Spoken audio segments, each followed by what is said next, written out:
17 people stand around a grave in St. Augustine Cemetery. The priest speaks words that drift away on the wind. Nobody listens. They've heard it all before. Funerals for the elderly follow a script. The coffin holds Annie Callahan, 77 years old, lung cancer, worked 40 years in the Boston shipyards, never married, no children.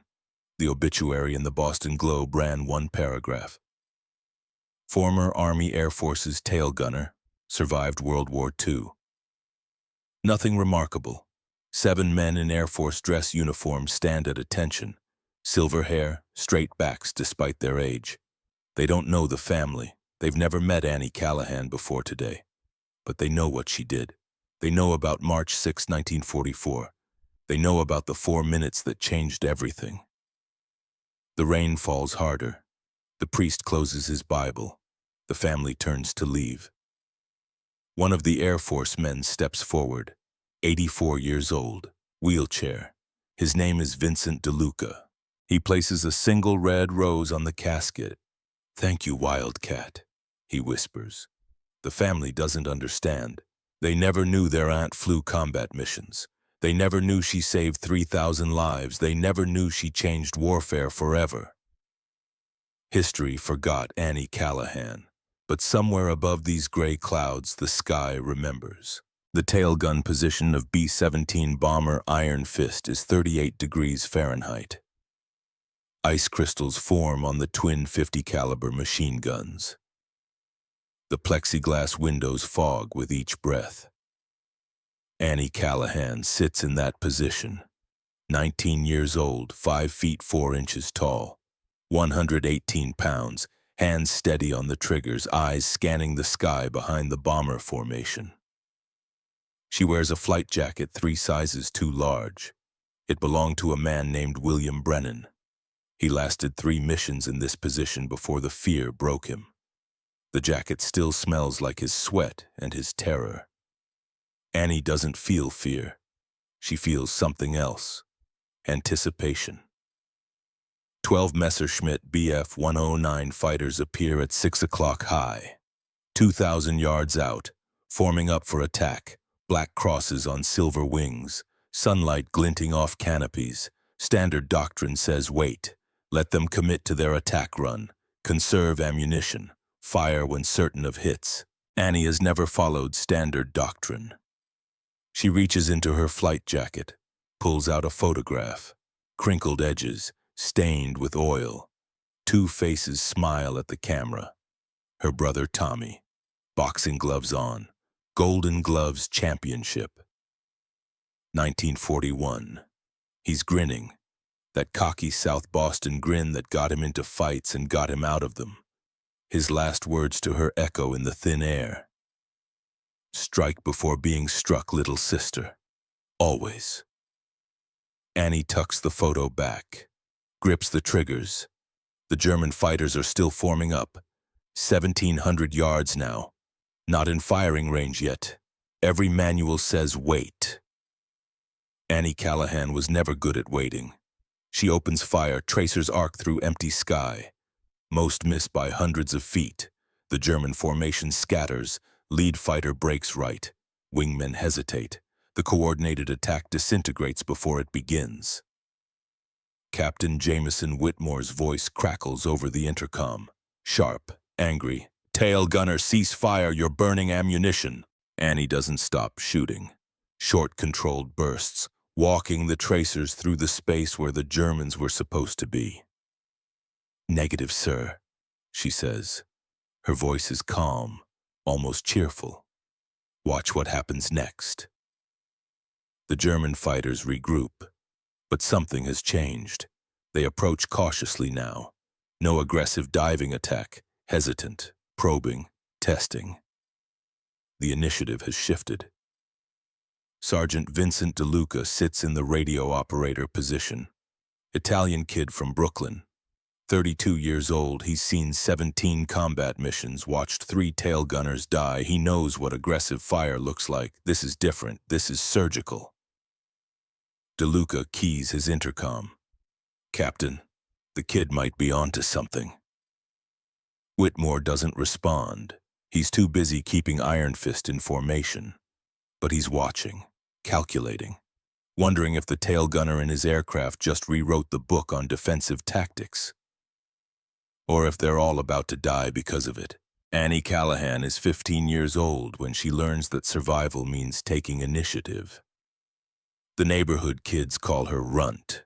She's small, skinny, red hair in a perpetual tangle, freckles across her nose. She looks like every Irish kid in South Boston looks. Unremarkable, but she has a brother. Tommy Callahan is 18, Golden Gloves boxer, middleweights. He's got fast hands and faster feet. Everyone in the neighborhood knows Tommy. He works the docks with their father during the day. Trains at Murphy's gym at night, fights on weekends. Tommy teaches Annie everything he knows, not the boxing. Annie's too small for that, too light. She'd get destroyed in the ring, but she's quick, and Tommy recognizes something in her that nobody else sees. She doesn't back down. The first fight happens on a Tuesday, October 1940. Annie is walking home from school. 3 boys from the west side block her path. Older kids, bigger. They want her lunch money. Standard response. Give them the money. Walk away. Tell Tommy later, let him handle it. Annie hits the first boy in the throat before he finishes his demand. He goes down choking. The second boy grabs her. She stomps his instep, drives her elbow into his ribs, breaks free. The third boy backs away, hands up, not worth it. Annie walks home with her lunch money intact. Tommy finds out that night. Not from Annie, from the boys' older brothers. They show up at the Callahan house, angry, ready to make it right. Patrick Callahan opens the door, 52 years old, dock worker, hands like concrete blocks. He looks at the 3 men, then looks at his daughter standing behind him. She started, he asks. They tried to rob her, Tommy says from the kitchen. She finished it. Patrick turns back to the men. Sounds like your boys learned a lesson. They're welcome to try again if they want another one. The men leave. That night, Tommy sits with Annie on the back steps. Cold October air, stars hidden by city lights. You're going to get yourself killed, Tommy says. Better than getting robbed, Annie replies. Tommy laughs. You're not wrong, but you need to understand something. Fighting's not about being tough, it's about being smart. You act first because it gives you the advantage, but you act first and you act right. I acted right. You acted lucky. Next time you might not be, so I'm going to teach you how to do it proper. For the next 2 years, Tommy Callahan teaches his little sister how to fight. Not boxing, street fighting, dirty fighting, survival fighting, target the throat, gouge the eyes, stomp the knee, break the fingers. No rules except one: finish the fight before the other guy knows it started. By December 1941, Annie Callahan has been in 32 fights. She's lost 4. She started all 32 of them. The news comes over the radio at Murphy's gym. Tommy is wrapping his hands for sparring. Annie is sitting ringside doing homework. The announcer's voice cuts through the normal Sunday afternoon programming. Japanese aircraft have attacked Pearl Harbor. The gym goes silent. 40 men stop what they're doing. Trainers, fighters, kids who came to watch. Everyone stares at the radio. Tommy unwraps his hands slowly, methodically. He looks at Annie. It's happening, he says. What is war? By Monday morning, the line outside the recruitment office stretches 3 blocks. Tommy Callahan is near the front, Marines. They're the first to fight, and he wants to be first. Annie stands with him for 2 hours, cold December wind cutting through her jacket. She's 16 years old now, still small, still looks like every Irish kid in Boston. I'm going with you, she says. You're 16. So I'll lie about my age. You're a girl. So I'll lie about that too. Tommy looks at her, really looks. He sees the determination in her eyes, the same determination that carried her through 32 street fights. The same fire that made her strike first and strike hard. Not yet, Tommy says. You're too young. But when you're old enough, if this war is still going, you do what you need to do. You hear me? You do what you need to do. Why, because I won't be here to protect you anymore. You'll have to protect yourself, and maybe you'll protect somebody else too.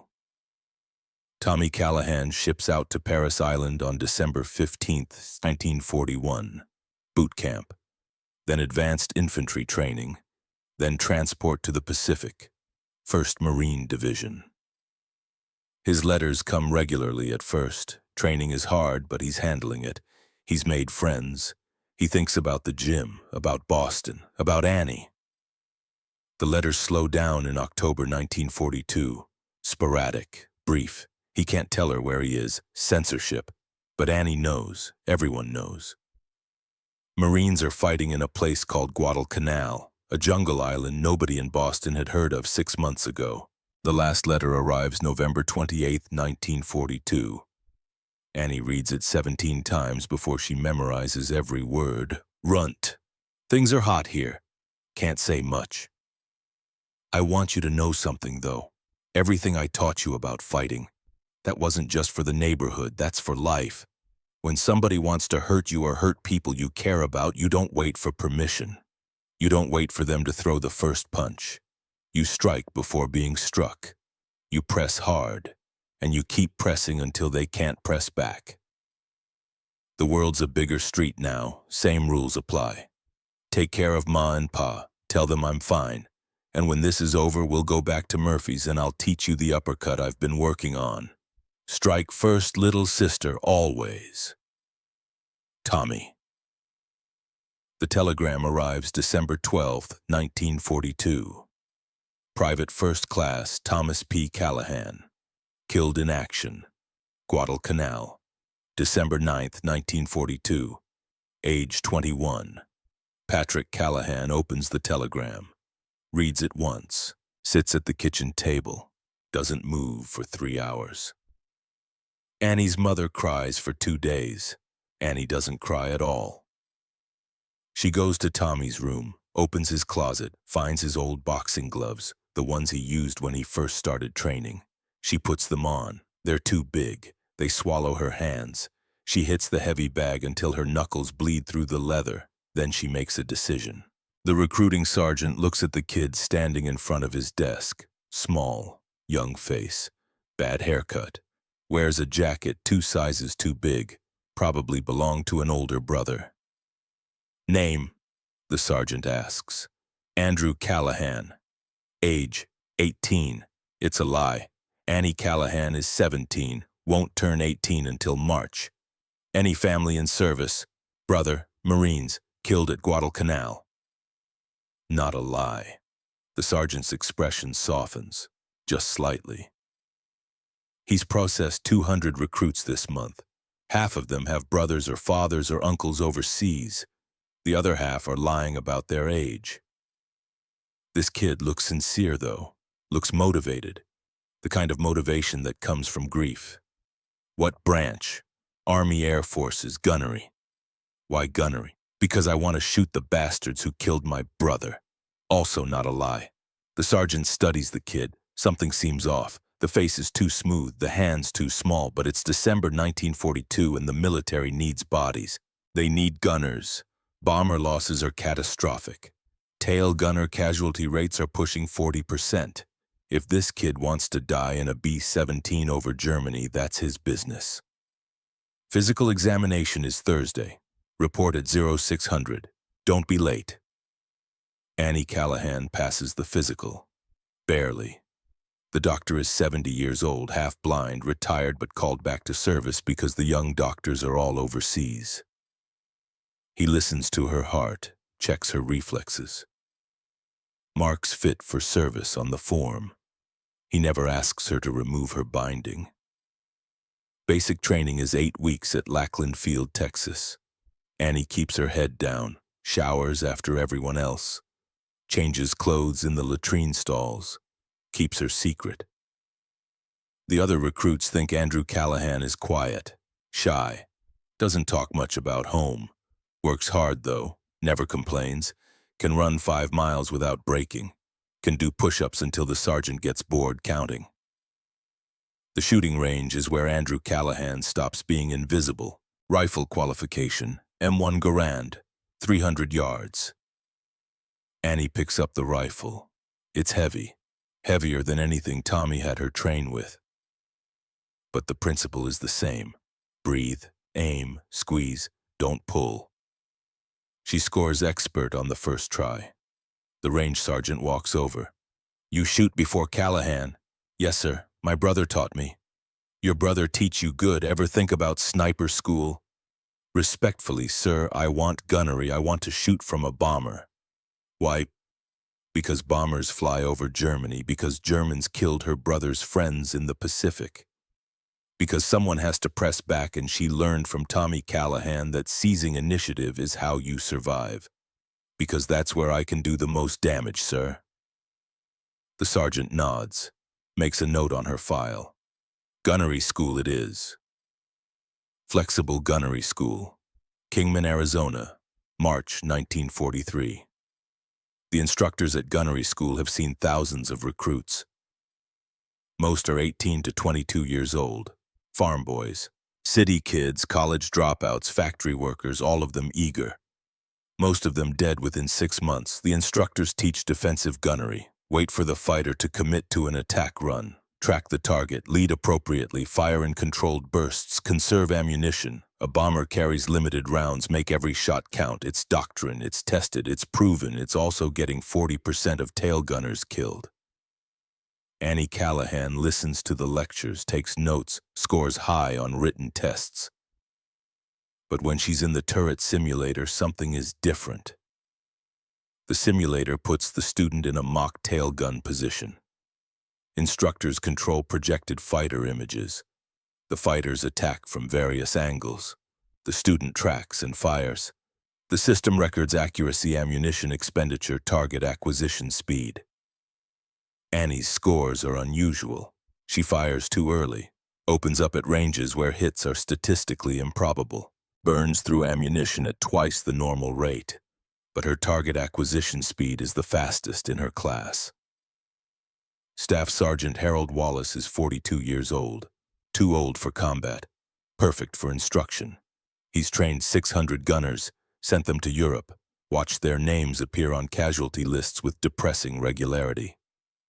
He pulls Andrew Callahan aside after the third simulator session. You're shooting too early, Callahan. Yes, sir. You're wasting ammunition. Yes, sir. You understand doctrine says conserve rounds. Wait for high probability shots. I understand the doctrine, sir. Then why aren't you following it? Annie looks at the older man, decides to risk honesty. Because defensive doctrine assumes the enemy controls the timing of the fight. They decide when to attack. We react. I think that's backwards.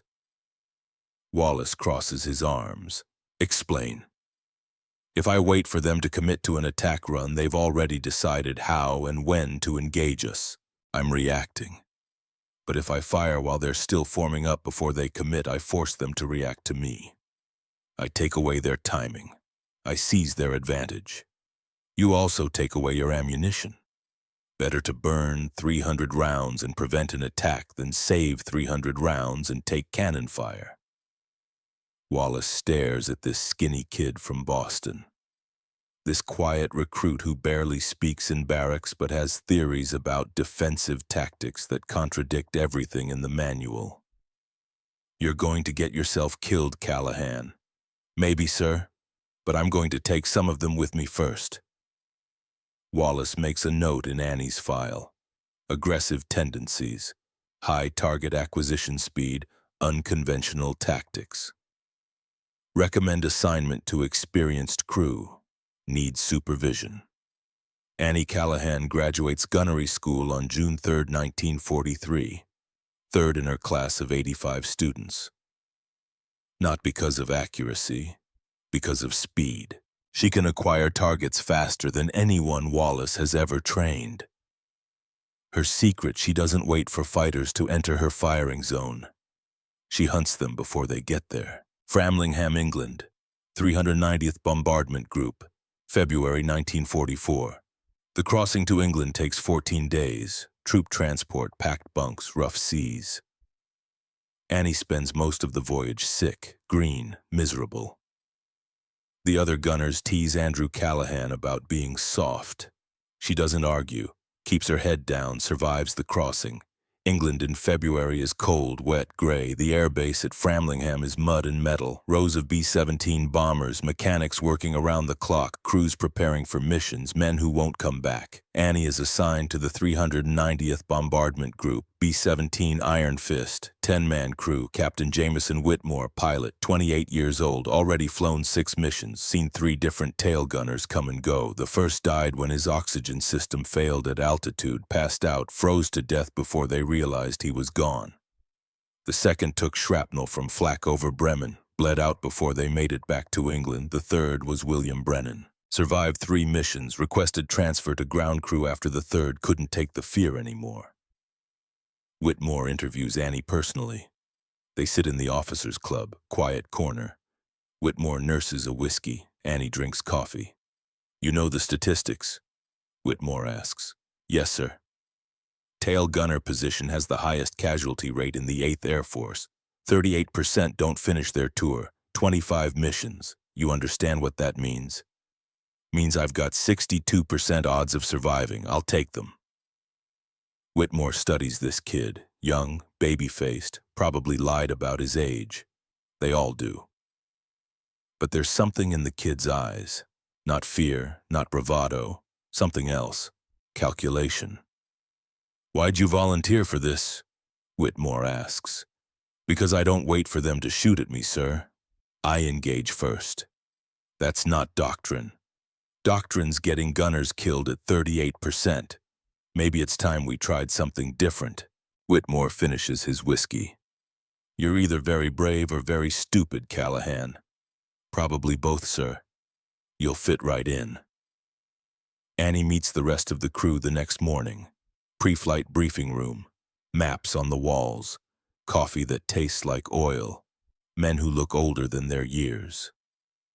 Sergeant Vincent DeLuca is the crew chief. 32. Brooklyn accent. Italian features. He's seen combat. It shows in the way he moves. Careful. Deliberate. Like a man who knows that mistakes kill people. "You're the new tail, huh?" DeLuca says. He looks Annie up and down, not impressed. "You look like you're 12. 19, Sergeant." "Sure you are. You ever fire a gun in combat?" "No, Sergeant." "You scared?" Annie thinks about Tommy, about the 32 street fights in South Boston, about the photograph in her jacket pocket. "No, Sergeant. I'm ready." DeLuca grunts. "We'll see." The waist gunners are Sergeant Patrick O'Brien and Sergeant Michael Fitzpatrick, both Irish, both from Philadelphia, both older than Annie by 5 years. They treat her like a kid brother, protective, gentle. Don't want to get attached because tail gunners don't last. The ball turret gunner is Sergeant Joseph Morrison, small guy. Has to be small to fit in that position. Barely speaks, reads letters from his wife between missions. The nose gunner and bombardier is Lieutenant Charles Hammond. Rich kid, Yale graduate. Joined up because it was the right thing to do. Terrified every mission but hides it well. They're a crew, professionals. They've survived 6 missions together. They've learned to trust each other. Now they have to learn to trust Andrew Callahan.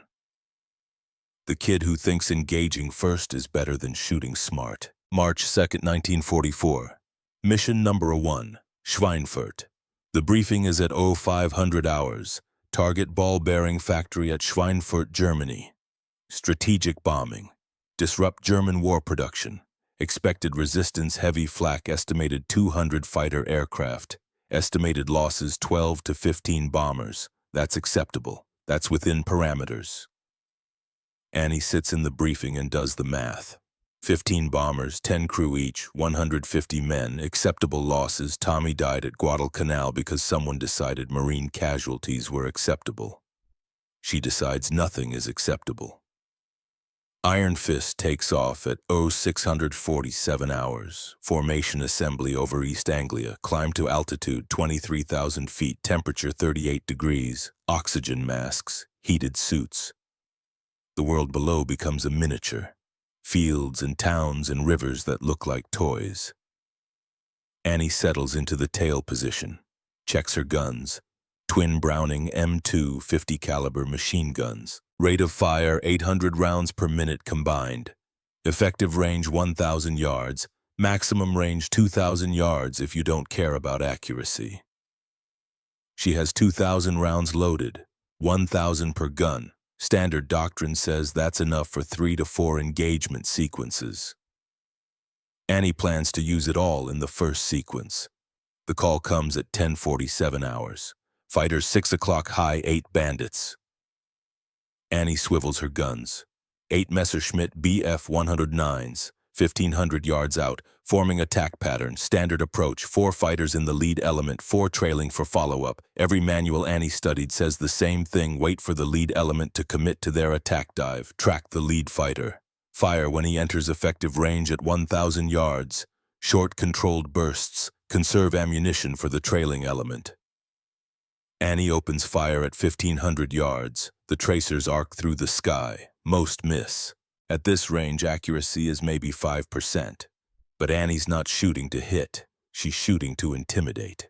The effect is immediate. The German formation breaks. Lead fighters peel off left and right. The coordination dissolves.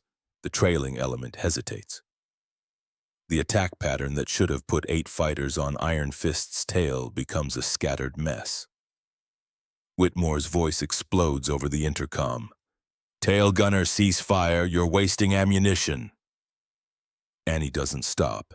She tracks the rightmost fighter, waits until it tries to regroup, fires another burst. The fighter peels away again. "Negative, sir," Annie says into her microphone. Her voice is steady, almost cheerful. "Watch what happens next." The German fighters regroup, but they're cautious now. Wary. They approach from different angles, no coordinated dive, individual probing attacks. Annie lets one get close, 1,200 yards, well within effective range. She tracks it, leads it, fires a sustained burst. 50 rounds in 4 seconds. The fighter's canopy shatters. The aircraft rolls left. Smoke trails from the engine. It falls away. Not a certain kill, but damage. Enough to make the pilot think twice. The remaining 7 fighters break off. They don't retreat. They shadow the bomber formation, waiting for another opportunity. But they don't attack Iron Fist again. They find easier targets. DeLuca's voice comes over the intercom, impressed despite himself. "Tail, that was either brilliant or crazy." "Can't it be both?" Annie replies.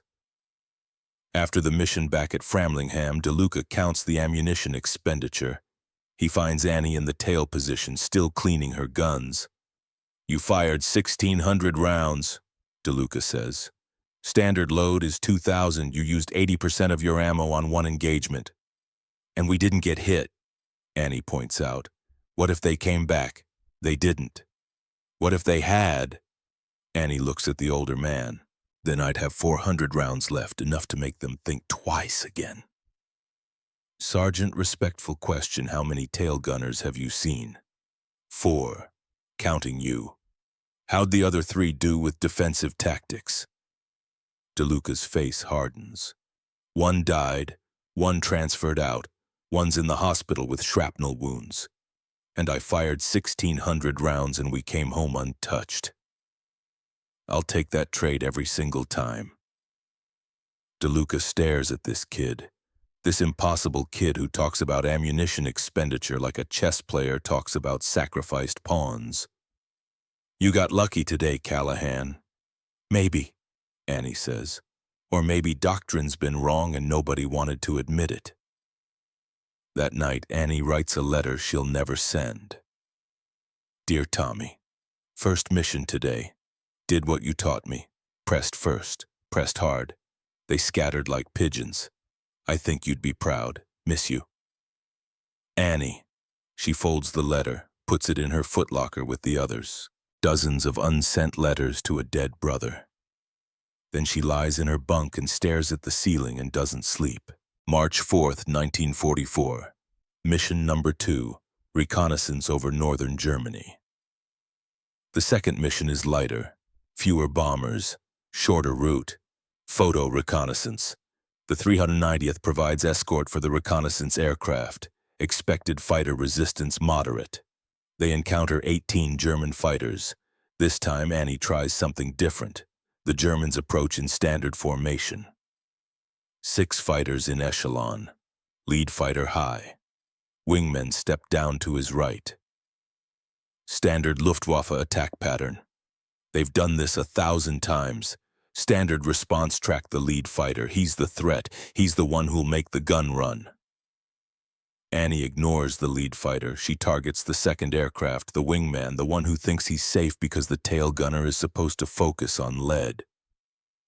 Annie fires at 1,300 yards, a long burst, 75 rounds. The wingman never sees it coming.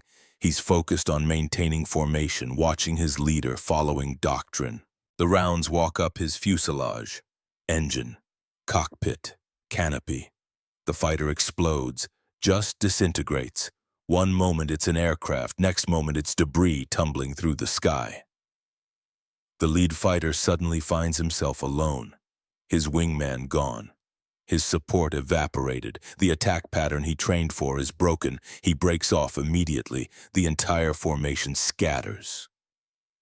O'Brien's voice comes over the intercom, stunned. Tail just splashed a 109 at 1,300 yards. Clean kill. Fitzpatrick adds, "Kid's not just shooting, she's thinking."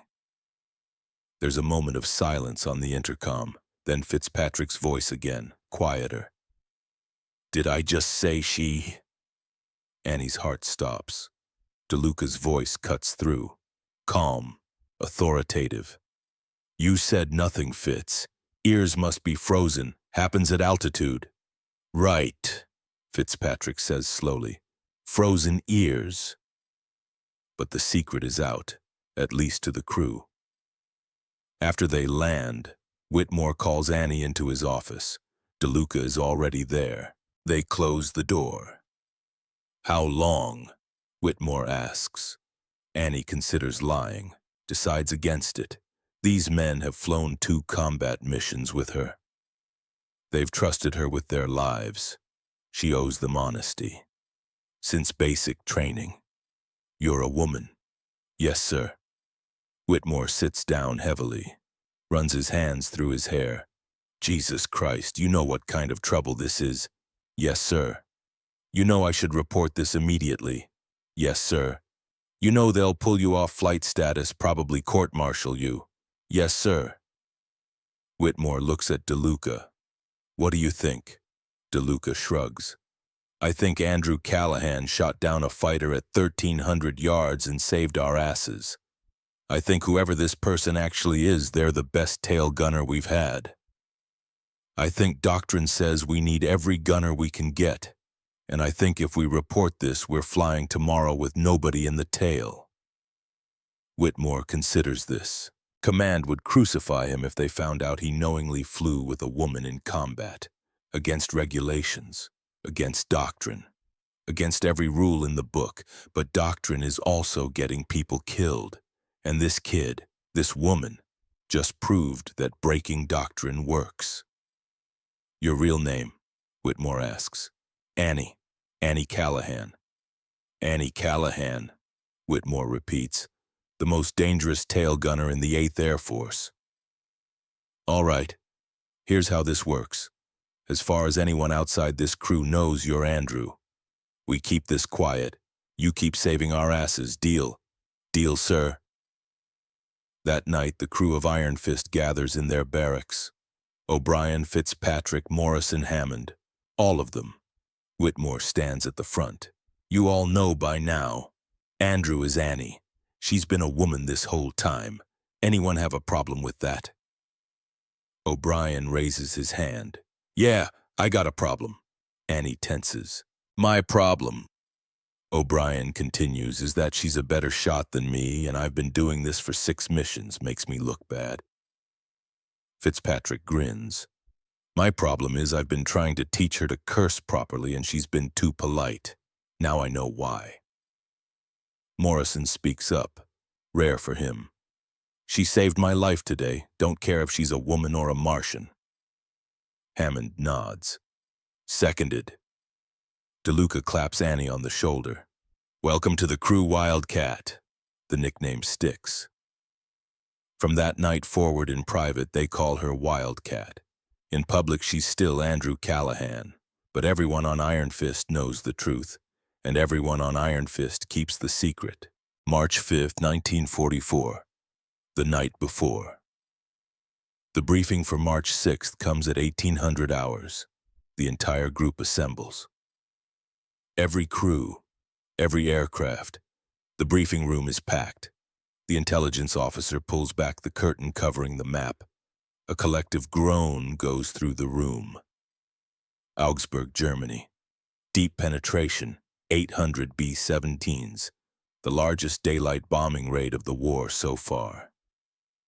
Expected fighter resistance 2,500 German aircraft. Expected losses classified, which means they're catastrophic. Whitmore sits in the briefing and does math in his head. 2,500 fighters against 800 bombers. That's 3 fighters per bomber, and they'll concentrate on the stragglers, the damaged aircraft, the ones who can't keep up with formation. Iron Fist has been lucky so far. No serious damage, no engine failures, but luck runs out. The intelligence officer continues. We have identified several elite German fighter squadrons that will likely engage, including this one. A photograph appears on the screen, black and white. A German pilot standing next to a Bf-109. 47 kill markings on the fuselage. Hauptmann Klaus Becker, 47 confirmed victories, specializes in attacking bomber formations from the 6 o'clock position. Tail attacks. He shot down 12 Allied bombers personally. Intelligence believes his squadron will be in the target area tomorrow. Annie stares at the photograph, studies the German pilot's face. Young, maybe 26, professional, competent, dangerous. After the briefing, Annie finds DeLuca in the maintenance hangar. He's supervising the armament crew, loading ammunition, checking gun mechanisms, making sure everything works. Sergeant, Annie says, can I ask you something? Sure, kid. You were a tail gunner before you transferred to crew chief. Yeah, 1942. 15 missions. How'd you survive? DeLuca stops working, looks at her, really looks. You want the truth, please. Luck, pure luck. I fired defensively, followed doctrine, conserved ammunition, did everything right according to the manual. And I watched 2 other aircraft in my formation get shot down while I survived. No reason for it, just luck. The Germans picked them instead of me. What would you have done different? DeLuca considers this. Your way. Aggressive fire. Take away their initiative. Force them to react instead of attack. Everything you've been doing. I didn't have the guts to try it. Doctrine said one thing. I was too scared to try another. Tomorrow's going to be bad, isn't it? Yeah, tomorrow's going to be very bad. But you know something, I'd rather fly into that with you in the tail than anyone else I've seen. Because you don't wait for death to come find you. You go hunting first. Annie nods, goes to her barracks, opens her footlocker, takes out Tommy's photograph, studies his face, that cocky grin, those confident eyes. She writes one more letter she'll never send. Dear Tommy, tomorrow's the big one. 2 500 fighters. They say it's suicide. But I remember what you taught me. The world's a bigger street now. Same rules apply. I'm going to press first, going to press hard, going to make them scared to come at me. If I don't come back, tell Ma and Pa I was brave. Tell them I did what you would have done. Love you, brother. Annie. She folds the letter, puts it with the others. Then she takes Tommy's photograph and tucks it into her flight jacket pocket, right over her heart. That night she doesn't sleep. None of them sleep. They sit in the barracks and drink terrible coffee and check their equipment and try not to think about the statistics. 800 bombers, 2,500 fighters. Tomorrow a lot of people are going to die. Annie Callahan plans to make sure she's not one of them, and she plans to make the Germans pay for every inch of sky. March 6, 1944. 04:30 hours. The wake-up call comes while it's still dark. Annie dresses in silence. Layers of clothing, heated suit, flight jacket, Brennan's old jacket that now belongs to her. Breakfast is at 0500, eggs and coffee. She can't eat. Nobody eats. They just sit and stare at their plates and think about the briefing. 2,500 fighters. Whitmore gives them a pep talk, standard stuff. They've trained for this. They're professionals. They're the best crews in the 8th Air Force. They'll do their jobs and come home. He doesn't mention the expected losses. He doesn't have to. At 0630, they walk to Iron Fist. The bomber sits on the hard stand. Silver metal, 4 engines, 50 caliber machine guns bristling from every position. It looks powerful, invincible. It's not. Annie climbs into the tail position, settles into the seat, checks her guns, 2,000 rounds, 1,000 per side. It feels like nowhere near enough. DeLuca appears in the fuselage, hands her a thermos. Extra coffee, it's going to be a long day. Thanks, Vinny. You scared? Annie thinks about this, decides on honesty. Terrified. Good. Fear keeps you sharp. Just remember what you do best. What's that? You make them scared, too. The engines start at 0640, one by one. The roar builds, the aircraft shakes. Annie can feel the power through the metal frame. They taxi at 0645. Line up on the runway, 800 bombers doing the same thing across England. 8,000 men preparing to fly into hell. Iron Fist rolls at 0647 hours.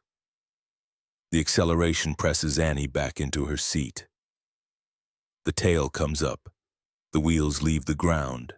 They're airborne. Formation assembly takes 45 minutes. 800 aircraft finding their places, climbing to altitude.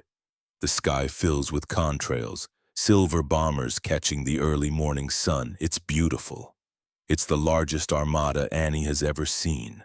And somewhere over Germany, 2,500 fighters are waiting for them. They cross the channel at 0824 hours. The English coast disappears behind them. The French coast appears ahead, occupied territory, enemy territory, no turning back now. Annie settles into her position, scans the sky, clear, empty. The Germans are waiting, picking their moment. Her hands rest on the triggers, not tense, relaxed, ready. Tommy's photograph presses against her heart through the layers of clothing. Strike first, little sister, always. She's ready. At 0919 hours, the call comes. Fighters 6 o'clock high, 12 bandits. Annie swivels her guns, 12 Messerschmitt Bf 109s at 2,000 yards, forming up for attack. Black crosses on silver wings and in the lead position, flying with the precision of an expert Hauptmann Klaus Becker. 47 kills, about to try for 48. Standard procedure says wait, let them commit, fire defensively. Annie Callahan has never followed standard procedure. Her fingers tighten on the triggers. The sky ahead is empty. The sky behind is full of death. 4 minutes. That's all it takes. 4 minutes to change everything. 4 minutes to rewrite doctrine. 4 minutes to prove that survival doesn't come from waiting. It comes from making the enemy too scared to fight. Annie Callahan opens fire, and the war changes forever. The 12 Messerschmitt Bf 109s hang in the sky like silver daggers. 2,000 yards out, sunlight glints off their canopies. Black crosses on gray wings. They're forming up. Textbook approach. Lead element of 4. Supporting element of 4. Reserve element of 4. Professional. Coordinated. Deadly. Annie Callahan watches them through her gun sight. Her breath fogs the inside of her oxygen mask. The temperature in the tail position is 36 degrees. Her fingers are cold despite the heated gloves. She recognizes the formation pattern. She studied it at gunnery school, studied it in her bunk at night. This is how Luftwaffe aces attack. The lead draws defensive fire. The wingmen exploit the gunner's focus. The reserves finish wounded bombers. It works because defensive gunners react. They wait. They track. They respond to what the enemy does. Annie Callahan doesn't react. She acts. Her fingers rest on the triggers. The twin 50 caliber machine guns are loaded. 1,000 rounds per gun. 2,000 total. Standard load. Not enough for what's coming, but enough for what she plans to do. The German fighters tighten their formation. 1,800 yards now. They're committing, beginning their approach run. In 30 seconds, they'll be close enough for standard engagement range. 1,000 yards. That's when defensive doctrine says to open fire.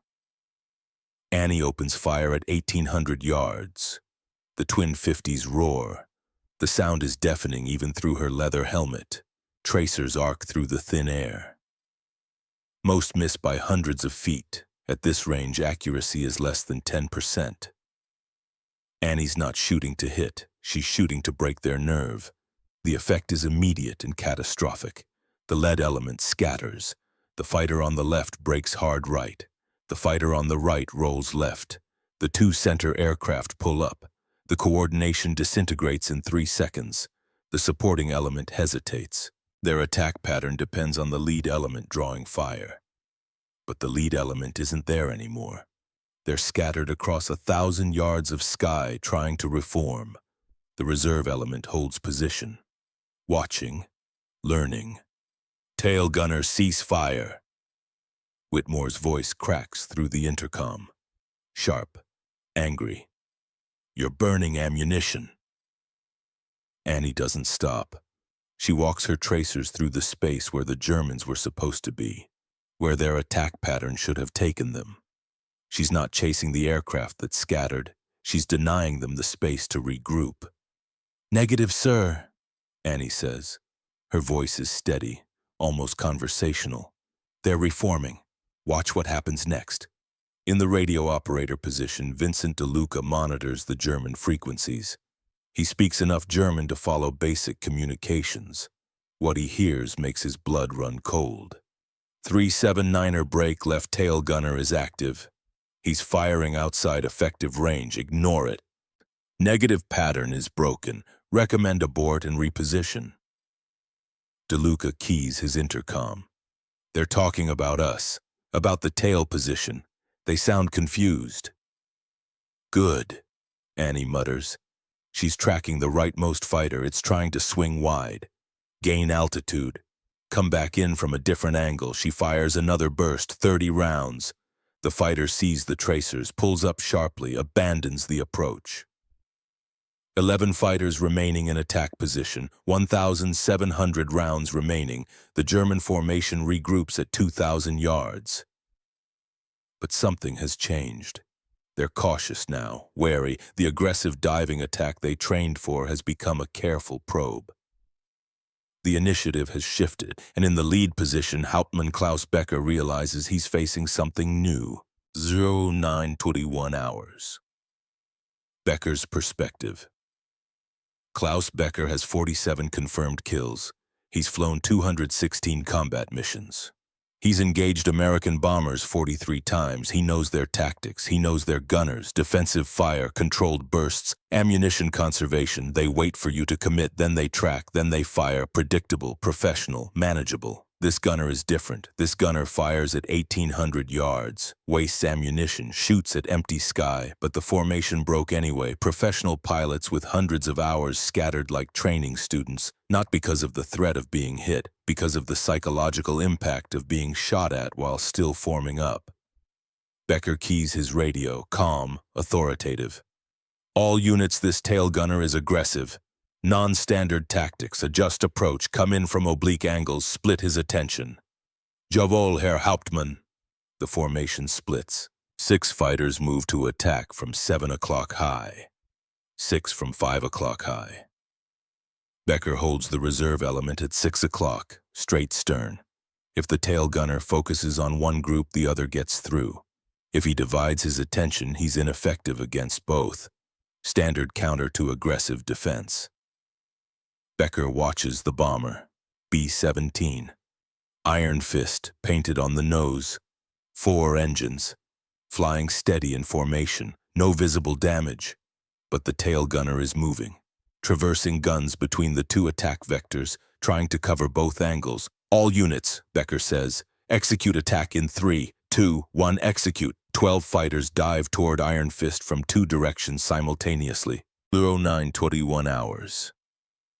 Annie's response. Annie sees the split formation, sees the coordinated dive. This is exactly what she expected, what she planned for. Standard response: try to cover both attack vectors, divide fire between the 2 groups, hope the waist gunners can help. Annie chooses violence instead. She ignores the 5 o'clock attack completely, lets it come. Trusts O'Brien and Fitzpatrick to handle it.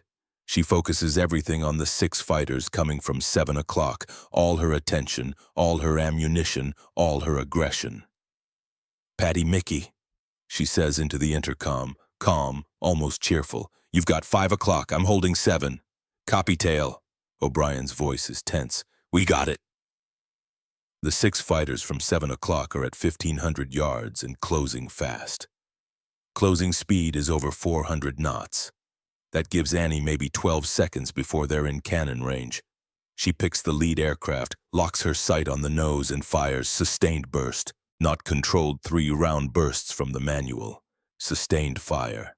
The guns roar. Tracers stream across the sky. The concentration of fire is overwhelming. At 1,300 yards, rounds find metal. The lead fighter's engine cowling shatters. Smoke erupts. The aircraft shudders. The pilot pulls up hard, trying to gain altitude, trying to make it home. He won't. The engine fails at 12,000 feet. The fighter goes into a spin. Annie doesn't watch it fall. She's already tracking the next target. Second fighter, now leading the formation. 1,100 yards and closing. Annie fires again, walking the tracers into the flight path.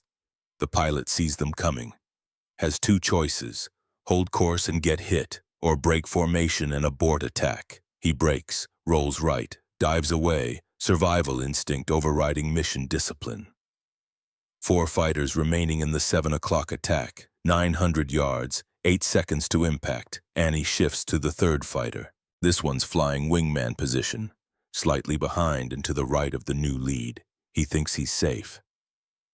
The tail gunner is supposed to focus on the lead threat.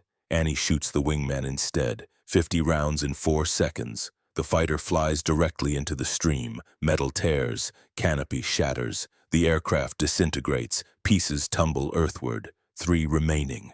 700 yards. 5 seconds. They break, all 3, simultaneously, not repositioning for another pass. Full defensive maneuvers. They peel away from Iron Fist like she's on fire. Because from their perspective she is. That tail position just killed 2 fighters and damaged a 3rd in 12 seconds.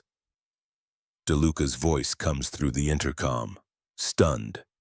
"Tail just splashed 2 in 12 seconds. German radio is going crazy." From the 5 o'clock attack, O'Brien and Fitzpatrick managed to damage 1 fighter, drive off 2 more. The remaining 3 broke off when they saw what happened to the 7 o'clock attack. 15 fighters attempted coordinated assault. 0 made it through. Annie checks her ammunition. 1,600 rounds remaining. She's burned 400 in less than 2 minutes. At this rate, she'll be dry in 8 minutes, and the mission is scheduled to last 9 hours. "Captain," Annie says into her microphone, "recommend we stay tight with formation. They'll be back, and they'll be angry."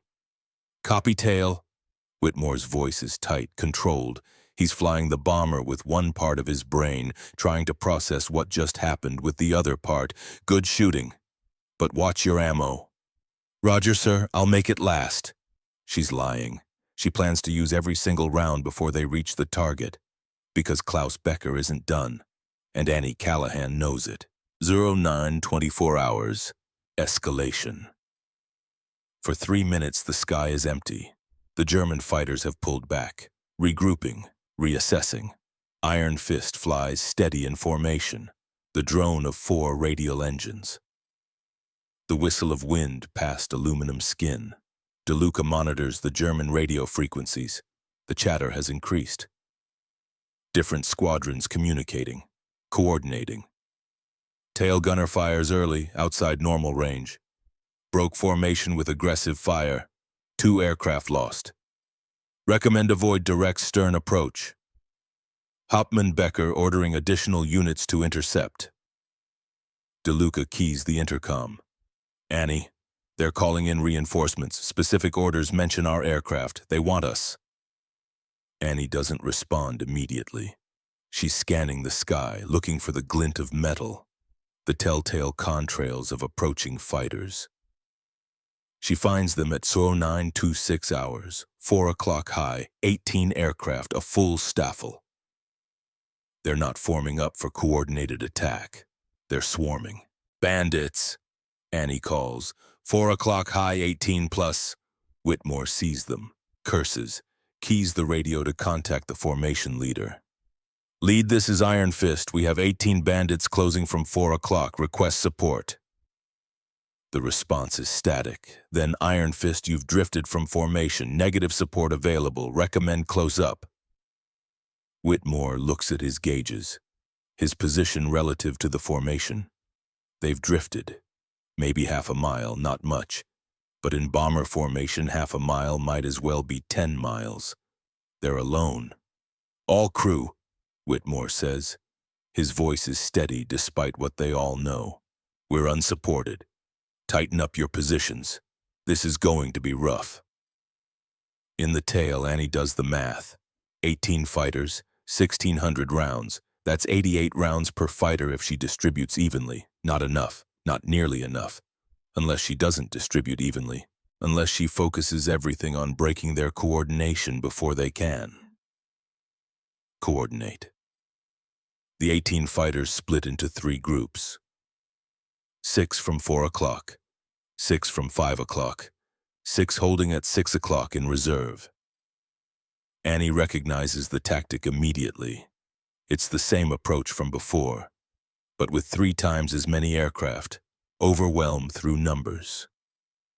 Standard response. Try to cover all 3 vectors. Hope waist gunners and ball turret can help. Survive through luck and prayer. Annie chooses aggression. Again. Patty Mickey, she says. Take 4 and 5 o'clock. Everything you've got. I'm holding 6. That's 12 fighters, Annie. O'Brien's voice carries doubt. You want us to engage 12 while you watch 6? Trust me. Just keep them busy for 20 seconds. 20 seconds. Copy. The attack begins at 0927 hours. 12 fighters diving from 4 and 5 o'clock. 6 fighters holding at 6 o'clock. Watching. Waiting. Annie ignores the 12. She focuses on the 6 at 6 o'clock. They're not attacking yet. They're the reserve, the follow-up. They think they're safe because the tail gunner is supposed to be dealing with the immediate threat. Annie fires at the reserve element at 1,400 yards. The Germans aren't expecting it. They're spectators, watching their comrades engage, waiting their turn. Then tracers rip through their formation center, not targeting specific aircraft, targeting the space between them. The psychological center where coordination happens. One fighter takes hits to the wing, pieces fly off, the aircraft rolls inverted, 2 others break formation trying to avoid the fire, the reserve element scatters. And the 12 fighters executing the attack see what just happened. Their support just evaporated, their follow-up element is gone. They're committed to an attack with no backup. Half of them break off immediately. Survival instinct. Don't commit to an attack without support. The other 6 continue. Brave, professional, or maybe just too committed to turn back. O'Brien and Fitzpatrick engage from the waist positions. Tracers crisscross the sky.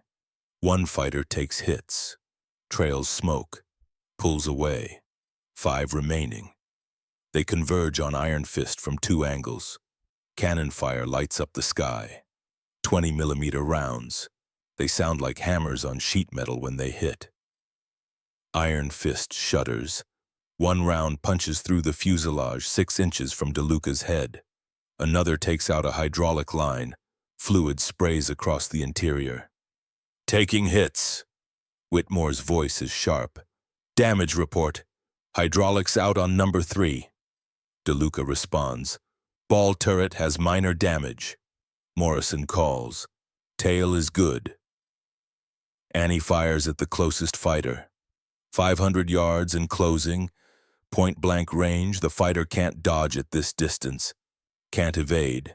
It flies directly into her stream of fire, the canopy shatters, the fighter rolls, falls away. The remaining 4 break off, not repositioning, not regrouping, running. The entire 18-fighter assault has collapsed. 6 driven off by aggressive fire at the reserve element. 12 engaged by waist gunners and tail gunner. 2 shot down, 3 damaged, the rest fleeing. Annie checks her ammunition. 1,200 rounds remaining. She's used 800 rounds in 8 minutes. And they haven't even reached the target yet. Good shooting, everyone, Whitmore says. His voice carries relief. But we need to close formation. We're sitting ducks out here. Captain, DeLuca interrupts. German radio. Multiple squadrons converging on our position. They're calling in, everyone. How many? DeLuca listens to the German chatter. His face goes pale. They're saying Gruppe, full Gruppe. A Gruppe is 3 Staffels. 3 Staffels is roughly 50 aircraft. Jesus, Whitmore mutters. Then louder.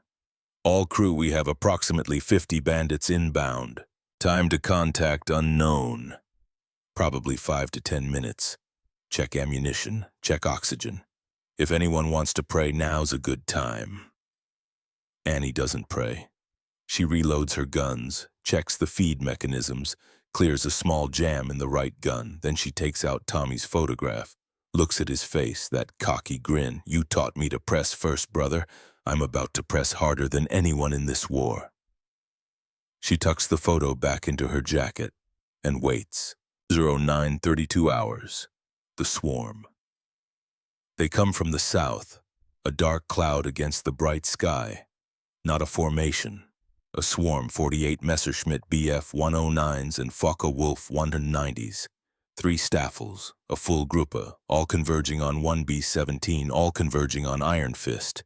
Mother of God, Fitzpatrick whispers over the intercom. Annie counts them as they approach. 48, maybe 50. It's hard to tell when they're bunched like that. They're 2,000 yards out, forming up, organizing into attack elements. Standard response in this situation: radio for fighter escort. Tighten up with nearest bombers. Maximize overlapping defensive fire. But Iron Fist is half a mile from the nearest friendly bomber. No P-51 escorts in range. They're completely alone. 48 fighters against 1 bomber, 10 crew against a small air force. Annie has 1,200 rounds left. The math doesn't work unless she changes the equation. Captain, Annie says. Her voice is steady. Permission to try something. What? Whitmore's voice carries the edge of desperation. Attack them while they're forming up, before they coordinate. Silence on the intercom. 3 seconds of absolute silence except for the roar of engines and wind. Then Whitmore's voice. Tight, controlled. That'll burn through your ammunition in 30 seconds. Then I better make them count. Sir, defensive tactics don't work when you're outnumbered 20 to 1. Our only chance is aggressive action while they're vulnerable. Another pause. Then, do it. If you get us killed, I'm writing your family a very angry letter. Annie doesn't waste time responding. The German formation is 1,900 yards out, still organizing. Lead elements establishing attack vectors. Trailing elements moving into support positions. Perfect vulnerability. Annie opens fire. Not short controlled bursts, not suppressive fire, maximum sustained barrage. She pours 200 rounds into the formation center in 8 seconds. The guns roar continuously. The tail position fills with smoke. Brass casings rain onto the floor. She's not targeting specific aircraft, she's targeting the space where coordination happens, where fighters maintain formation discipline, where lead aircraft establish attack patterns, where wingmen follow their leaders. She's targeting the concept of coordination itself. Tracers crisscross through the formation's core. One BF-109 catches fire. The pilot bails out at 19,000 feet. Two Focke-Wulfs collide trying to evade. Both aircraft lock together, spinning earthward. The entire formation disintegrates into chaos. 48 fighters scatter in every direction. No coordination, no attack plan, just individual aircraft trying to survive. Holy Mother of God! Whitmore's voice, stunned. She just broke up the largest assault I've ever seen. DeLuca is listening to German radio. The chatter is frantic now, panicked. Tail gunner, break. Formation compromised. Who is this gunner? Herr Hauptmann orders. Klaus Becker's voice cuts through the chaos. Calm, professional. All units reform at 3,000 meters. This tail gunner is exceptional. We adjust tactics. But there's something else in Becker's voice now.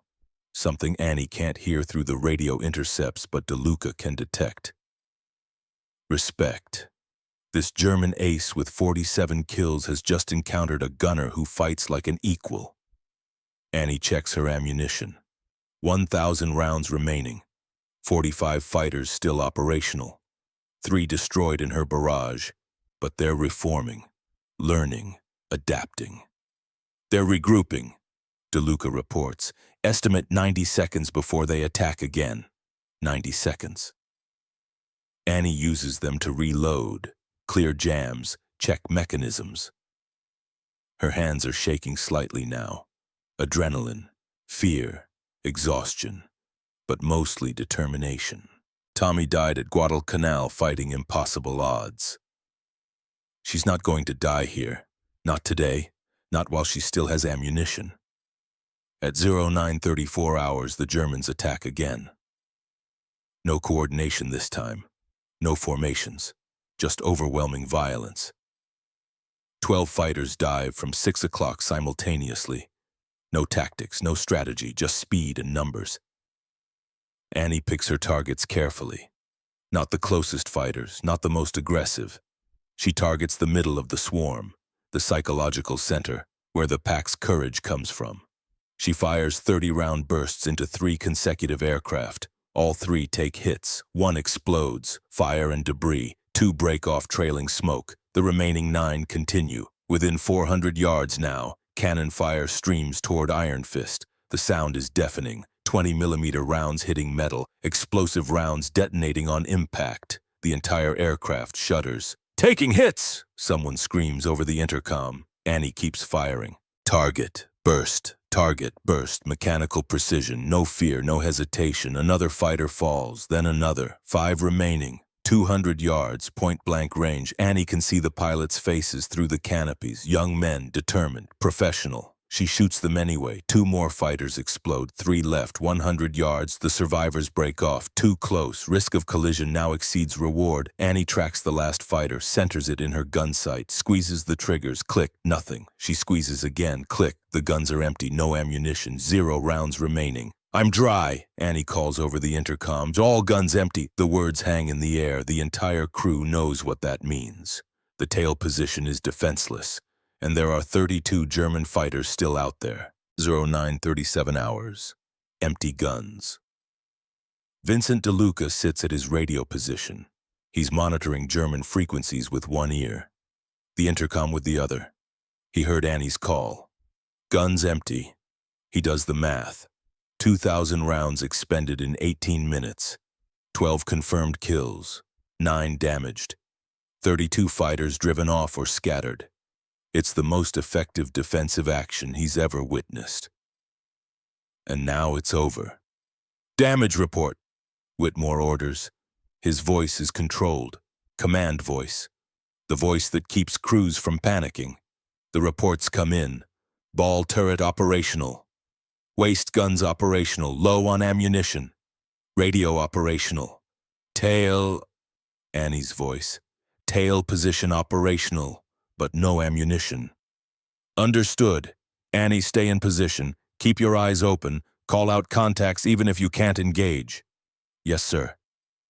DeLuca listens to the German radio. They know. Somehow they know. Tail gunner has ceased fire. Estimate ammunition exhausted. Recommend attack from 6 o'clock. Tail position is neutralized. Klaus Becker's voice responds, and now DeLuca hears something different. Not just tactics, something personal. All units reform for final attack. 6 o'clock low approach, but listen to me carefully. This tail gunner has fought with skill, with courage, with honor. They have earned respect. When we make this final attack, we do so as professionals. Engaging a worthy adversary, no mistakes, clean engagement, understood. Jawohl, Herr Hauptmann. DeLuca keys the intercom. Captain, they know Annie's dry. They're coming in from 6 o'clock low, formation attack, but something's different. Becker sounds respectful, like he's acknowledging a peer. In the cockpit, Whitmore grips the yoke. He's been flying bombers for 8 months, seen crews die, watched aircraft explode, witnessed horrors he'll never speak about, but he's never felt this helpless. His best gunner is out of ammunition. 32 fighters are regrouping for a final attack, and there's nothing he can do except fly straight and level and hope. In the tail position, Annie stares at the empty guns. 2,000 rounds gone, 12 fighters destroyed, but 32 remaining. And they're coming for her. She thinks about Tommy, about the 32 street fights in South Boston, about seizing initiative. She's out of bullets, but she's not out of fight. An idea forms, desperate, insane, maybe brilliant. She keys her intercom. Captain, permission to try one more thing. What, you're out of ammunition? I know, but they don't know if I'm completely empty or if I'm just conserving. If I can bluff them. Whitmore understands immediately. You want to aim at them with empty guns, make them think you can still shoot. It's all we have left, sir. Silence. Then do it. Nothing to lose at this point. Annie settles back into her position, grips the empty guns. The weight feels different now. Lighter. Useless. But the Germans don't know that. The fighters appear at 0938 hours, 6 o'clock low, 27 BF 109s in tight formation. Professional. Disciplined. They've learned from the earlier chaos. This time they're coordinated. This time they're careful. This time they know the tail position is defenseless. 600 yards. Annie traverses her guns, tracks the lead fighter, smooth, professional. The same way she's tracked 50 other fighters today. The same way she tracked them when she had ammunition, 500 yards. The lead pilot sees the tail guns moving, sees them tracking him, barrel aligned perfectly with his cockpit, 400 yards. His finger hovers over the trigger. He's calculating. The tail gunner hasn't fired, maybe conserving ammunition, waiting for closer range, waiting for certain kill, or maybe empty. 300 yards. Annie keeps tracking. Perfect targeting discipline, leading the target, compensating for closure rate. Everything looks exactly like it did when she had ammunition. 200 yards. The lead pilot makes his decision. He brakes. Hard right turn, immediate, instinctive. Because when someone aims at you, you evade. Doesn't matter if they can shoot. Doesn't matter if the guns are empty. The threat reaction is hardwired. Primitive. Survival instinct overriding tactical knowledge. The rest of the formation follows their leader. They break formation. Peel away. Scatter. Not because Annie can shoot them. Because they believe she can. The psychological impact of 12 kills has created phantom threat. Empty guns become as effective as loaded ones through reputation alone. They're breaking off. Fitzpatrick's voice cracks with disbelief. They're actually breaking off. DeLuca monitors the German radio. He hears Becker's voice one final time. All units disengage, return to base. This bomber, This tail gunner has proven too costly. But more than that, this gunner has fought with intelligence, with courage without waste, with honor. That deserves acknowledgement, even from an enemy. His wingman protests. Herr Hauptmann, we have them. Tail gunner must be empty. Perhaps. But look at what this gunner has achieved. 12 kills, 9 damaged. Held off an entire Gruppe with 2,000 rounds and determination. This is not luck. This is exceptional skill. This gunner fights the way I would fight, as a professional, as a warrior. I salute this adversary, and I hope to never face them again. The German fighters turn away, 27 aircraft, all retreating from one B-17, all retreating from a tail gunner with empty guns, all retreating from Annie Callahan.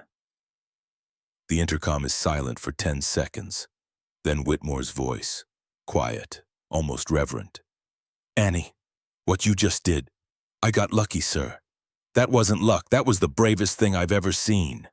Annie slumps in her seat. The adrenaline is draining now. Her hands shake. Her breathing is ragged. She's been fighting for 19 minutes that felt like 19 hours. Tommy's photograph is still pressed against her heart. I pressed first, brother, just like you taught me. DeLuca's voice breaks the moment. Guys, German radio, Becker's squadron is pulling back, but they're spreading the word, avoid the B-17 with the aggressive tail gunner, too dangerous, too costly, and I think Becker just saluted us, saluted Annie specifically. We've got a reputation now, O'Brien says. No, Whitmore corrects. Annie's got a reputation, and it just saved all our lives. They fly on toward the target. The rest of the mission is almost boring by comparison. They drop their bombs on Augsburg, destroy the aircraft factory, turn for home. 3 German fighters shadow them at a distance, but none attack.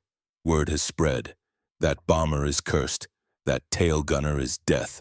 Iron Fist lands at Framlingham at 16:47 hours, 9 hours after takeoff. The crew climbs out in silence, exhausted, traumatized, alive. Ground crews swarm the aircraft, counting damage. 47 bullet holes, 13 cannon strikes, destroyed hydraulic line, cracked rudder. But it flew. It survived. Vincent DeLuca finds Annie sitting on the tarmac. She's still wearing her flight jacket, still holding Tommy's photograph, staring at nothing. You okay, kid? I killed 12 people today, Vinny. Saw their faces. They were somebody's sons, somebody's brothers. And they were trying to kill us. I know, doesn't make it easier. DeLuca sits next to her. You know what you did today. Got lucky. No, you changed everything. Every tail gunner at this base is going to hear about this. Every gunner in the 8th Air Force. You just proved aggressive tactics work. You just saved more lives than you took. Doesn't feel like it. It will. Give it time. By sunset, the story has spread through the entire bomber group. The tail gunner who killed 12 fighters in 19 minutes. Who used empty guns to bluff away 27 more. By morning, Major General Frank Morrison is flying to Framlingham personally. By afternoon, everyone knows the truth. Andrew Callahan is Annie Callahan, and she just became the most dangerous gunner in the war. Iron Fist's wheels touch the runway. The impact jolts through the damaged aircraft. Hydraulics are out. Whitmore uses manual controls. The bomber slews slightly left, corrects. Rolls to a stop at the end of the runway, silence. For 3 seconds, nobody moves, nobody speaks. The engines tick as they cool. Wind whistles through 47 bullet holes in the fuselage. Then Whitmore keys the intercom one last time. Good work, everyone. We're home. The ground crews arrive before the propellers stop turning. They swarm the aircraft, mechanics, armorers, flight surgeon, counting damage, assessing repairs needed, checking for casualties. Nobody is dead. Nobody is even seriously wounded after 9 hours of combat. After facing 60 fighters, after 19 minutes of sustained battle. Iron Fist's crew climbs out, one by one, slow, exhausted. They don't speak, don't celebrate, just stand on the tarmac and stare at nothing. Annie is the last one out. She climbs down from the tail position. Her legs are shaking, adrenaline crash. She's been running on fear and fury for 9 hours. Now it's over and her body is remembering how to be afraid. Vincent DeLuca catches her as she stumbles. "Easy, kid, I got you." "I'm okay." "You're not, but you will be." The crew chief for ground operations is a sergeant named Marcus Webb, 52 years old, recalled from retirement. He's seen 200 aircraft come back from missions. He's counted holes in fuselages, patched wings, replaced engines. He's seen damage that should have killed everyone aboard. He walks around Iron Fist slowly, methodically, taking notes.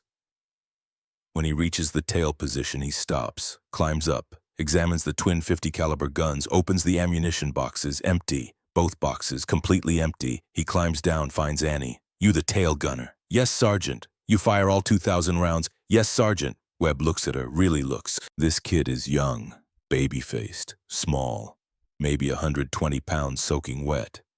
"How many did you get?" Annie doesn't answer. She's staring at the sky, thinking about 12 German pilots, 12 men who were alive this morning and are dead now because of her. DeLuca answers for her. 12 confirmed, 9 damaged, 32 driven off. Webb blinks. 12 confirmed in 1 mission in 19 minutes.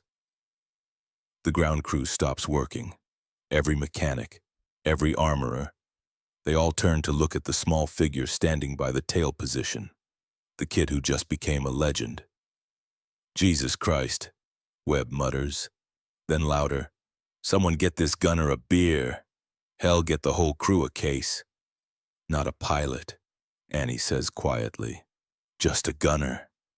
"Kid, there's nothing just about what you did today." By 1700 hours, word has spread through the entire base. The tail gunner on Iron Fist killed 12 fighters, used empty guns to bluff away 27 more, single-handedly destroyed the largest German assault of the day. By 1800 hours, every tail gunner at Framlingham wants to meet Andrew Callahan, wants to know the tactics, wants to learn how to survive. By 1900 hours, the base commander wants answers, and by 2000 hours, the secret is out. March 6, 1944. 2000 hours. Base Commander's Office. Colonel Richard Henderson is 54 years old. Career officer, 30 years in the Army. He believes in regulations, order, discipline, the way things are supposed to be done. He's reviewing the after-action report from today's mission when someone knocks on his door. "Enter."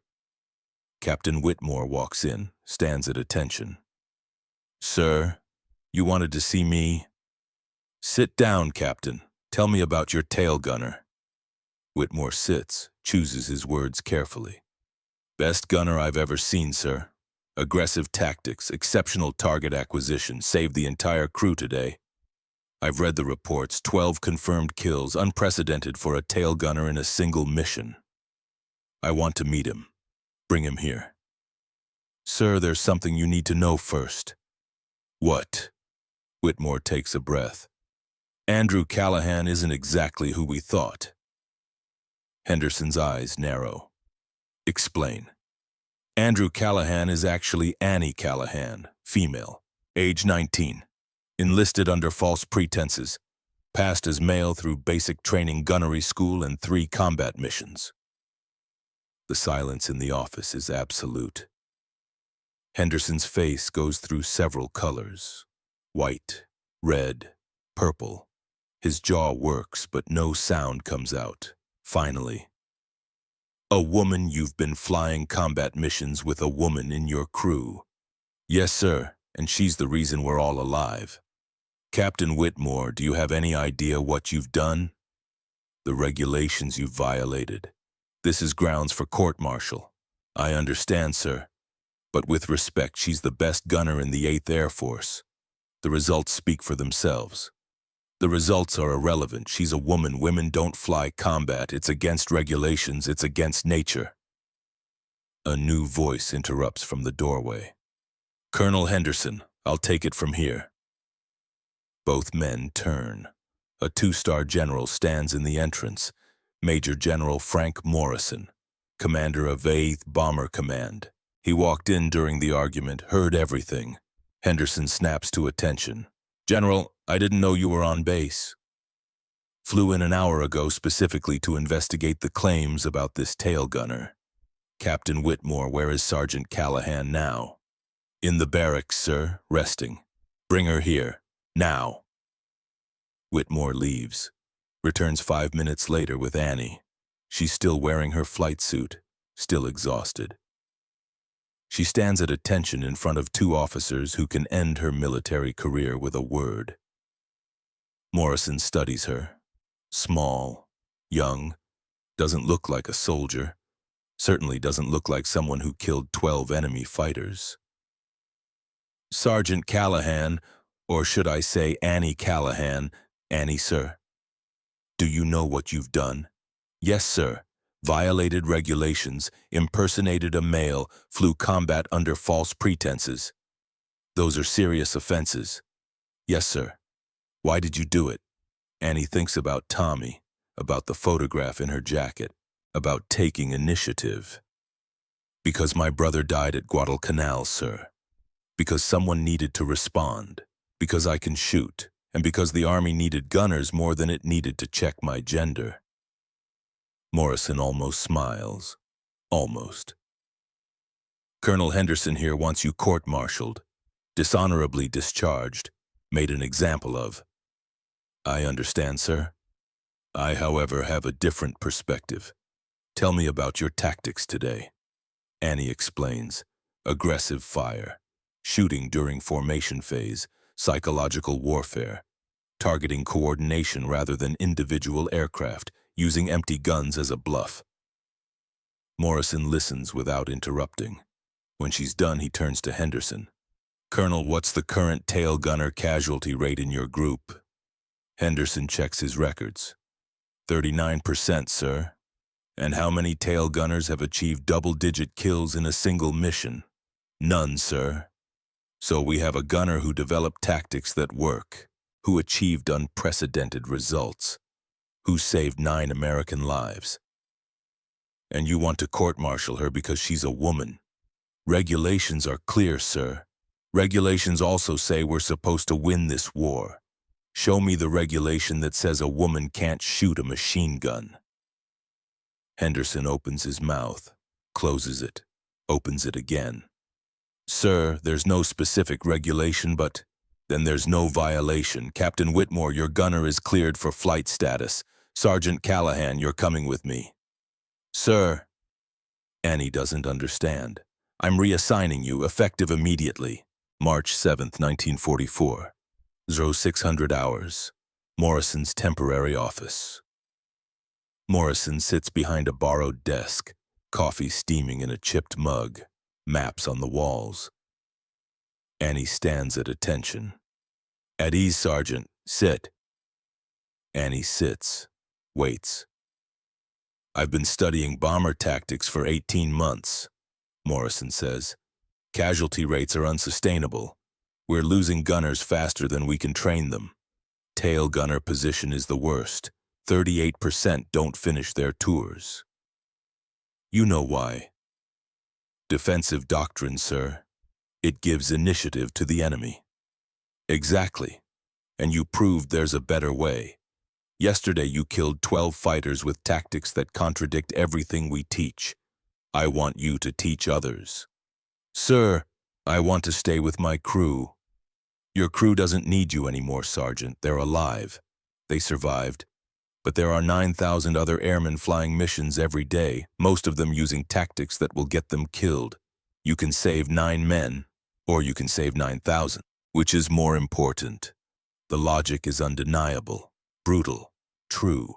When do I start, sir? Today. I'm establishing a specialized training program. Aggressive gunnery tactics, You'll develop curriculum, select candidates, train the next generation. We're calling it the Callahan Doctrine. Annie thinks about this, about leaving Iron Fist, about never flying with Whitmore and DeLuca and the others again.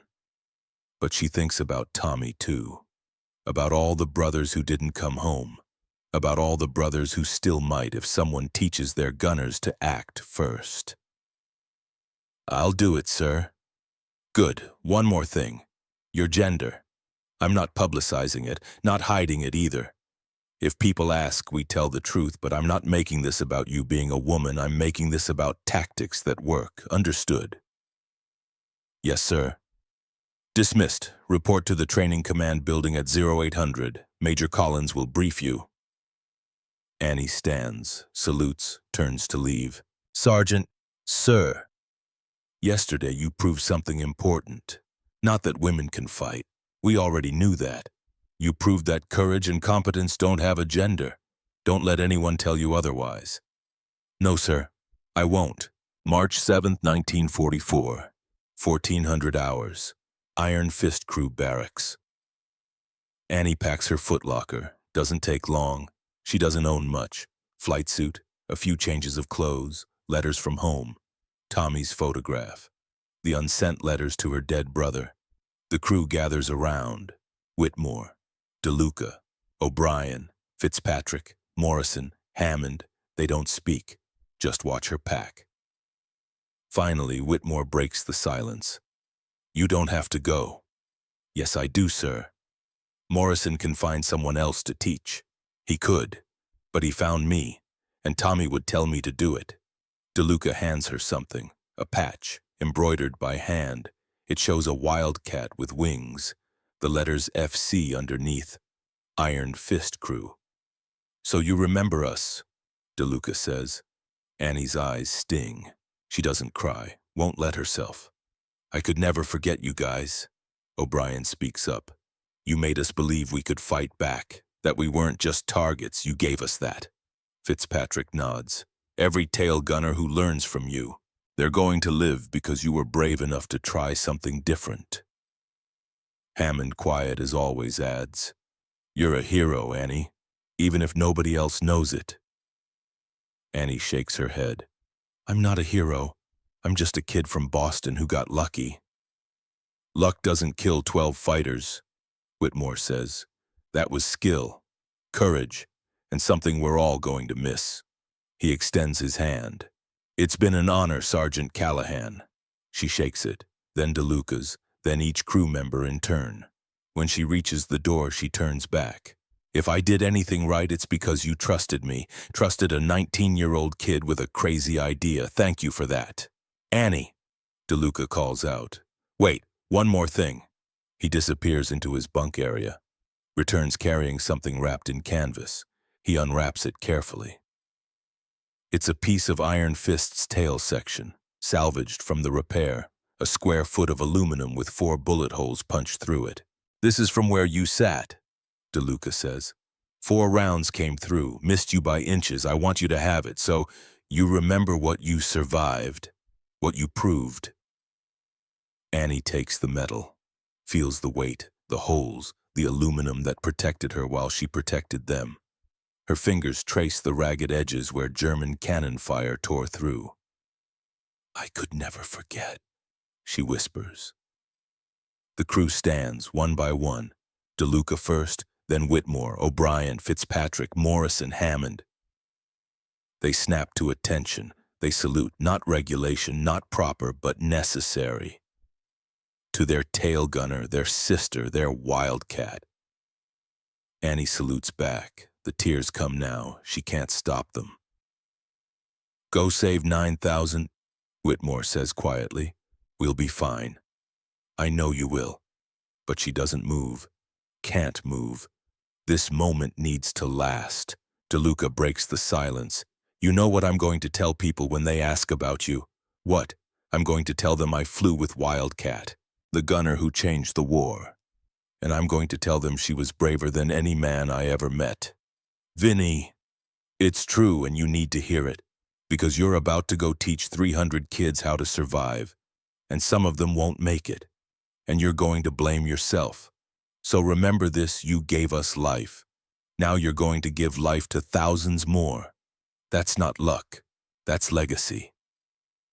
Annie nods, tucks the piece of Iron Fist's tail under her arm, picks up her footlocker. Then she's gone.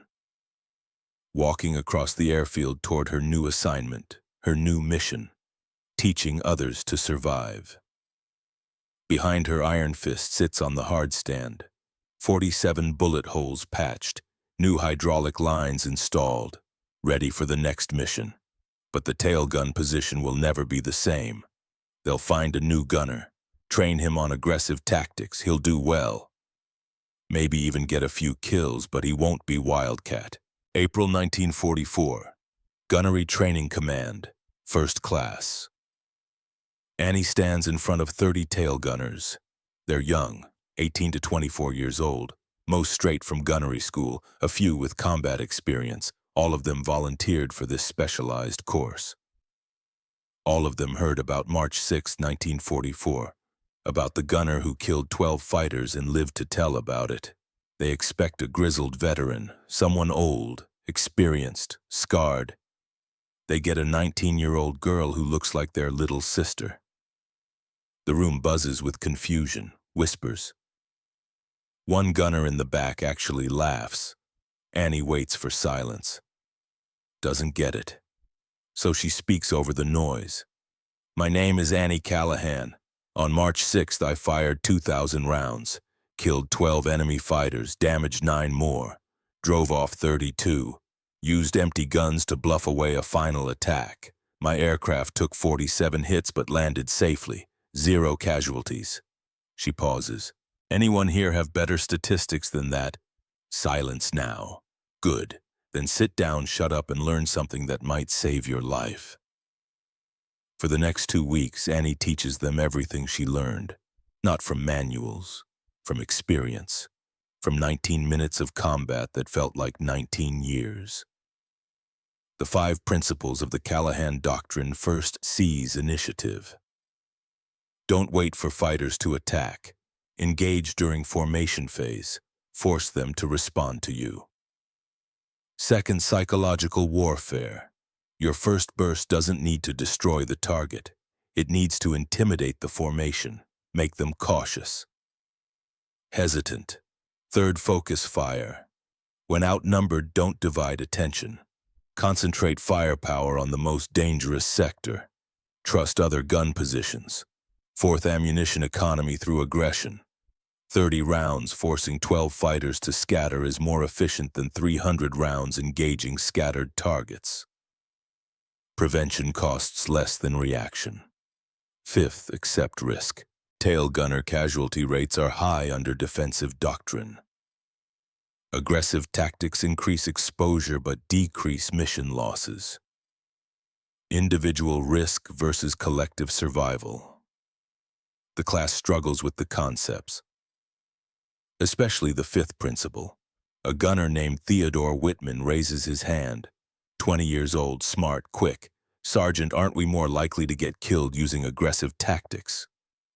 Maybe, Annie says, but you're definitely going to get killed using defensive tactics.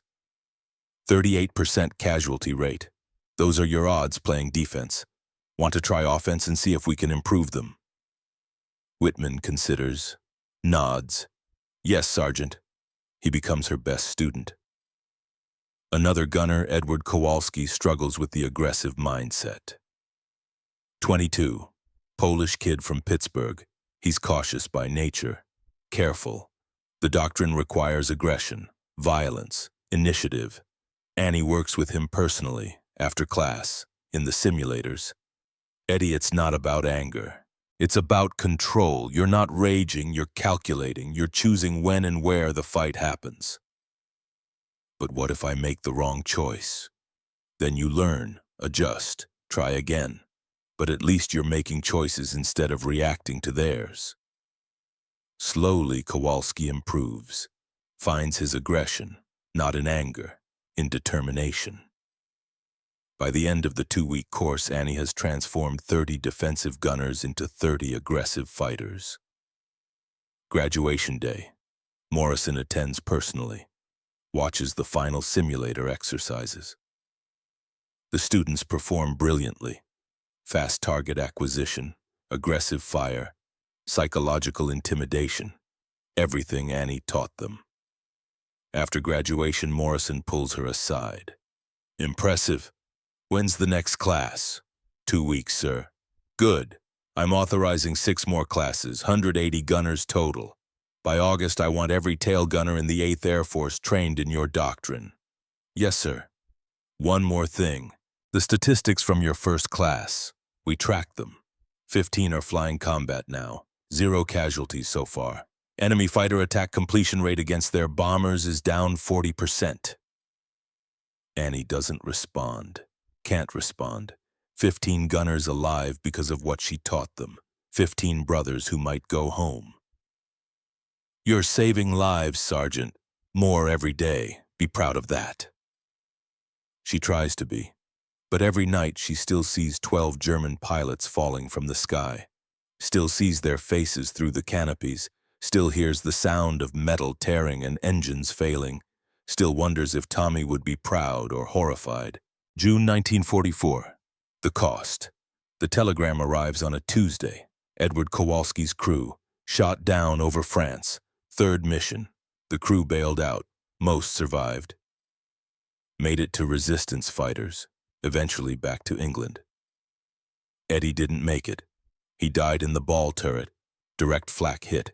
Killed instantly. But his tail gunner survived. Used Callahan doctrine. Shot down 2 fighters before the aircraft went down. Annie reads the after-action report in her office. Reads it 3 times, then sits at her desk and stares at the wall. DeLuca finds her there an hour later. He's visiting the training command, checking on old friends. He takes one look at her face and knows. Who?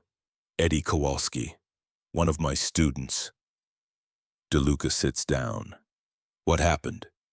Flak got him. 3rd mission. Not your fault. I taught him to be aggressive, to take risks. Did I get him killed? DeLuca is quiet for a moment, then you taught him to fight back, to have a chance. Old doctrine, his entire crew probably dies. Your doctrine, most of them lived. You gave them fighting odds. That's all any of us can ask for. He was 22, Vinny. Had a girl back home. Was going to propose when he got back. And he shot down 2 fighters before he died. Saved his crewmates, died fighting instead of waiting to be killed. That's not nothing, Annie. That's something. She wants to believe him. Wants to think the doctrine is worth the cost. But Eddie Kowalski was her student. Her responsibility. How do you live with it? She asks. The ones who don't make it. You remember them.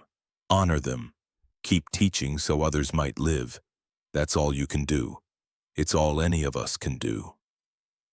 That night, Annie writes another letter she'll never send. Dear Tommy, lost a student today. Eddie Kowalski. Good kid, tried hard, died fighting. I don't know if I'm helping or hurting. Don't know if this doctrine saves lives or just makes me feel better about taking them. Miss you. Wish you were here to tell me what to do. Annie. She folds it, puts it with the 100 other unsent letters. Then she goes back to work. Because DeLuca is right. The only way to honor Eddie Kowalski is to keep teaching, keep improving the odds, keep trying to bring more brothers home. August 1944. The results. By summer's end, Annie has trained 300 tail gunners. The statistics are undeniable. March 1944. Before Callahan Doctrine, 38% tail gunner casualty rate. August 1944. After widespread adoption, 23% casualty rate. 15% reduction. That's 45 fewer dead gunners per 300 missions. 45 brothers going home. German fighter attack completion rate has dropped from 52% to 27%. More than half of all planned attacks now abort before reaching firing position. Because aggressive gunners disrupt coordination. Force early breaks. Make the cost too high. The Luftwaffe training manuals have been updated. Captured documents include new sections on American aggressive gunner tactics.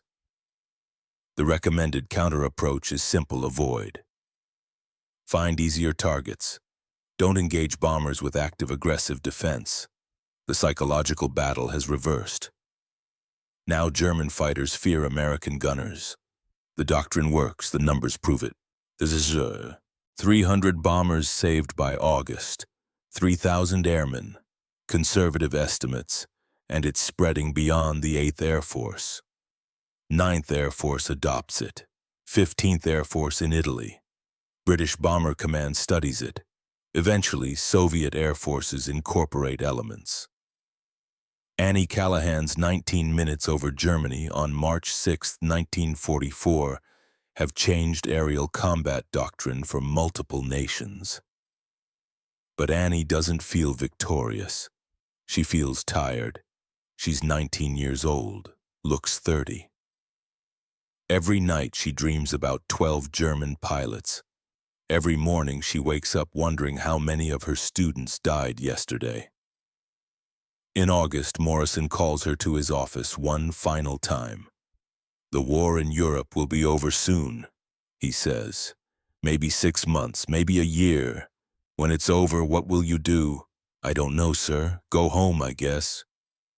"You've done more for this war effort than most generals.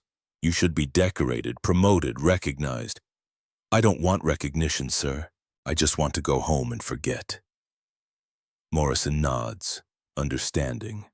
"You can't ever forget, Sergeant. None of us can, but you can choose what to remember. Don't remember the 12 you killed. Remember the 3,000 you saved." "How do you know it was 3,000, sir?" "Because I counted. Every bomber that came home because fighters broke off their attacks. Every crew that survived because their gunner used your tactics. 3,000 lives, minimum. Probably more. That's your legacy." Annie doesn't respond. Can't respond. The number is too big, too abstract. Morrison continues. "After the war, the military will write this up. Doctrine manuals, training programs, your tactics will be taught at every gunnery school. Your name will be in the textbooks. You'll be famous." "I don't want to be famous." "I know, but you deserve to be, whether you want it or not." September 1945. Going home. The war in Europe ends in May. Victory in Europe Day. Celebrations across the continent. Annie is still in England, still training gunners even though the fighting is over. Still trying to improve the odds. In September, she's finally discharged. Honorable discharge. Sergeant Annie Callahan, tail gunner, instructor, legend. She returns to Boston by troop ship. 2 weeks crossing. She spends most of the voyage on deck, staring at the ocean, thinking about everything that happened. March 6, 1944. Feels like a lifetime ago. The ship docks in Boston Harbor, September 23, 1945. The city is celebrating. Victory over Japan came a month ago. The entire war is over. Everyone is euphoric. Annie walks down the gangplank with her duffel bag, scans the crowd for her parents. She finds them near the back. Patrick Callahan, older now, grayer. His wife Mary beside him. They see Annie and freeze.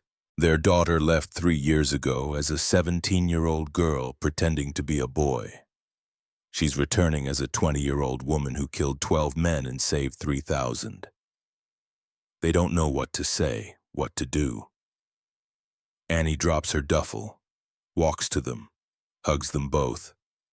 "I'm home," she says simply. That's all that matters. 1945-2002, the quiet years. Annie returns to South Boston, moves back into her childhood home, doesn't talk about the war. When people ask, she says she worked logistics, supply chains, nothing exciting.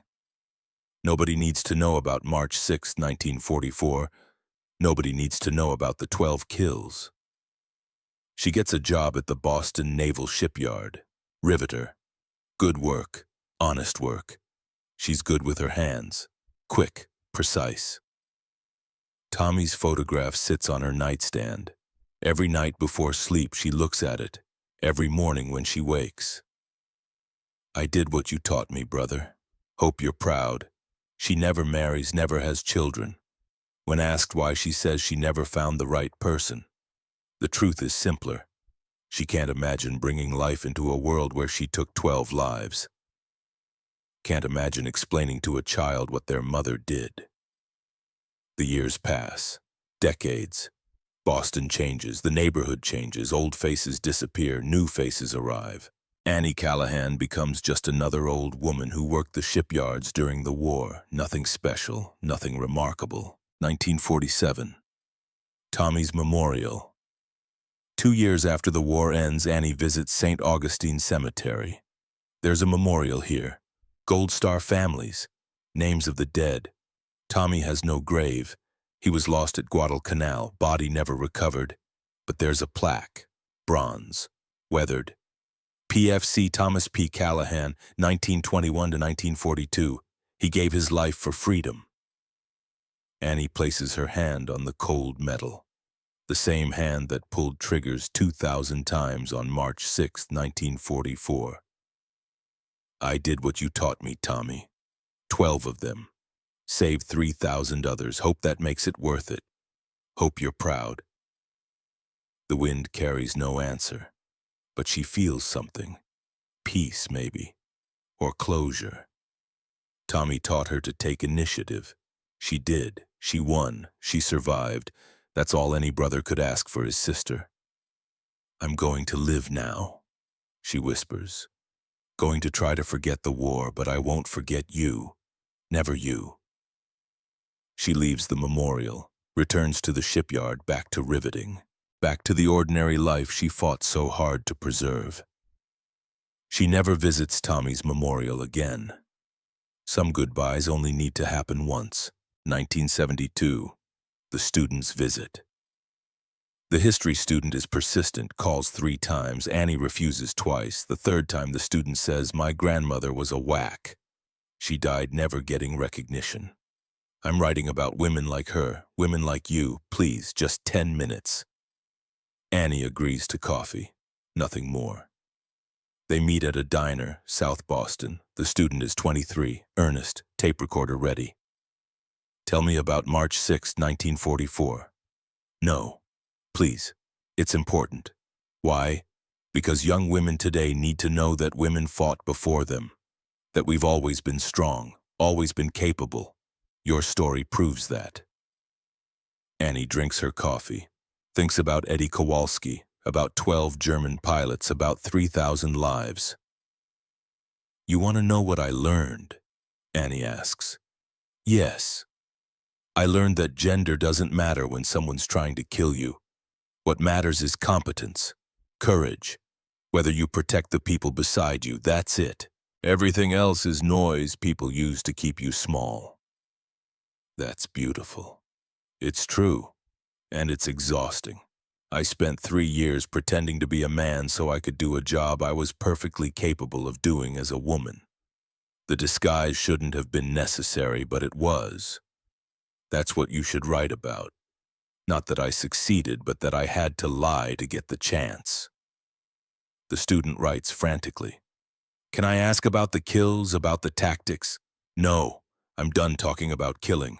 Write about the 3,000 I saved. That's the story that matters. The student leaves with barely enough for a footnote. But Annie gave her the truth, the uncomfortable truth. Heroism shouldn't require disguise, but sometimes it does. And that's the real tragedy. 2002. The Last Letter. March 5, 2002. Annie Callahan is dying. The doctor said weeks. It's been months. She's stubborn. Always has been. But tonight she knows. Tonight is the end. She sits at her kitchen table, the same table where her father read Tommy's telegram 60 years ago. She pulls out paper, pen, writes one final letter. Dear Tommy, I'm dying. Doctors say lung cancer. Shipyard got me in the end. I'm not scared. I'm ready. I've had 60 years you didn't get. Met people, saw things, lived a quiet life. That's all I wanted after the war. But I want you to know something before I go. Everything I did, the fighting, the killing, the training, all of it, I did it for you, to make your death mean something, to respond to a world that took you away. I hope I made you proud. I hope wherever you are, you know that your little sister became what you taught her to be. A fighter, a survivor, someone who takes initiative and protects others. I miss you every day. I'll see you soon. Love, your runt. She folds the letter, places it with the 116 others in her lockbox.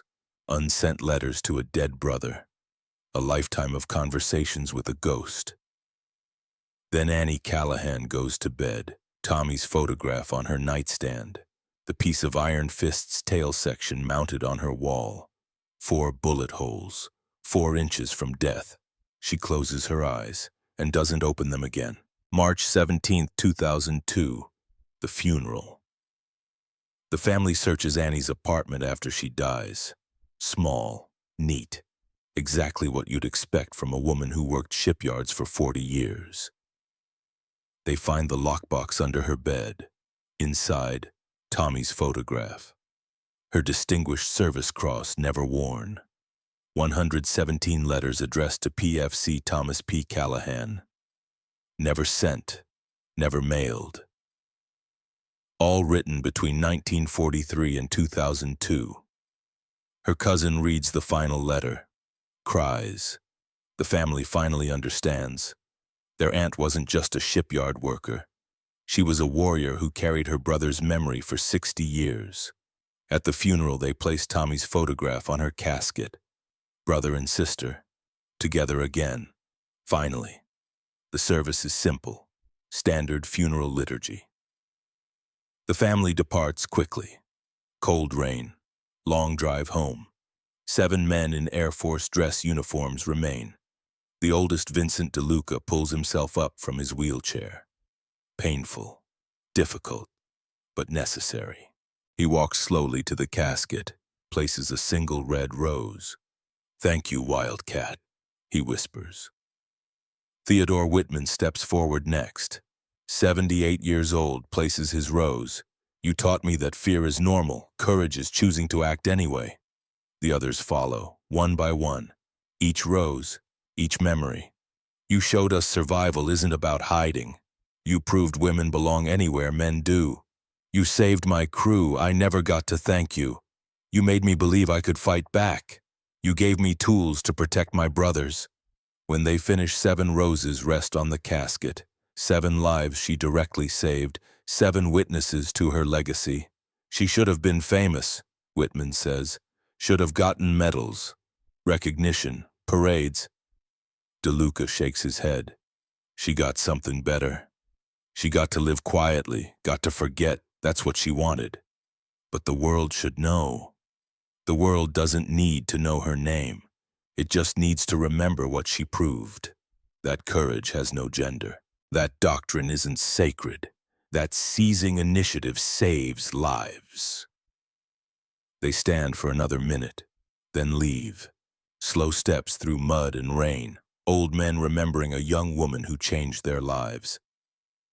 When they're gone, the cemetery is silent except for rain. Annie Callahan rests alone. But not for long. 2010. The first wreath.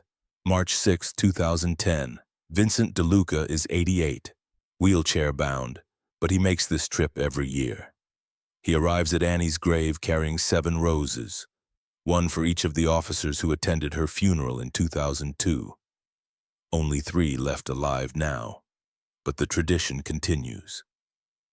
He finds something unexpected, a wreath, European design, expensive, hand-delivered. The card reads in careful English. To the tail gunner of March 6, 1944, you were my greatest adversary, my most respected opponent. I am honored to have faced you. KB. DeLuca stares at the initials. KB Klaus Becker. The German ace from that day. He's alive, sending wreaths to Annie's grave. DeLuca sits in his wheelchair and laughs, cries, both at once. Annie, you crazy kid, even your enemies respected you. Even the man you defeated honors you. That's legacy. He places his 7 roses beside Becker's wreath. 2 warriors, 2 nations, 1 war, connected by respect that transcends victory. Every year after until Becker's death in 2023, the wreath arrives. And every year DeLuca, and after his death in 2014, Whitman adds roses. Enemies in war, united in remembrance. 2024.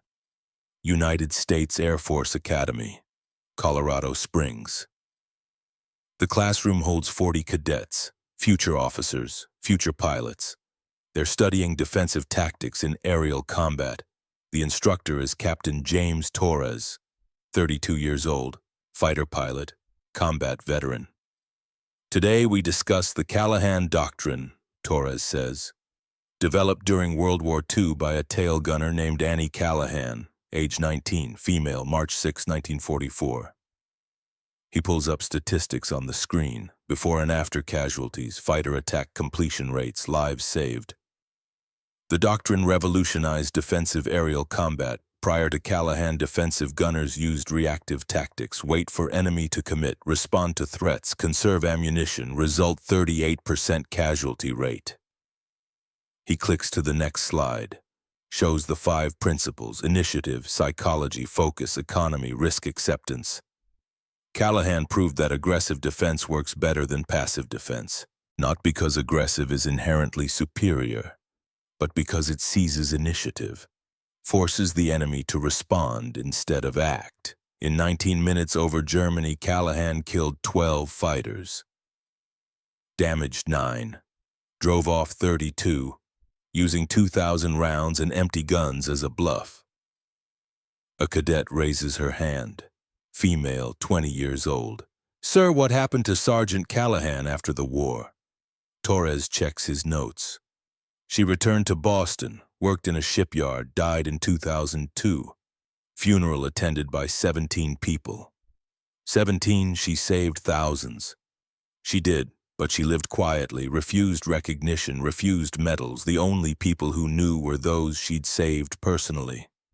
That's not right, sir. She should be famous. Torres considers this. Famous isn't always better, cadet. Callahan got something more valuable than fame. She got peace, got to live on her own terms, got to forget the 12 men she killed while remembering the 3,000 she saved. Sometimes that's worth more than recognition. The class is silent. Torres continues. Modern military psychology still studies Callahan's tactics. The concept of aggressive defense appears in training manuals for every nation with advanced air forces. Her 19 minutes changed doctrine globally. Not because she was trying to be revolutionary, because she was trying to survive. And she figured out that survival means making the enemy scared to attack you. After class, the female cadet approaches Torres. Sir, where's Sergeant Callahan buried? St. Augustine Cemetery, Boston. Why? I want to visit, want to thank her. She's been dead 22 years. I know, but she needs to know women like me exist because of what she did.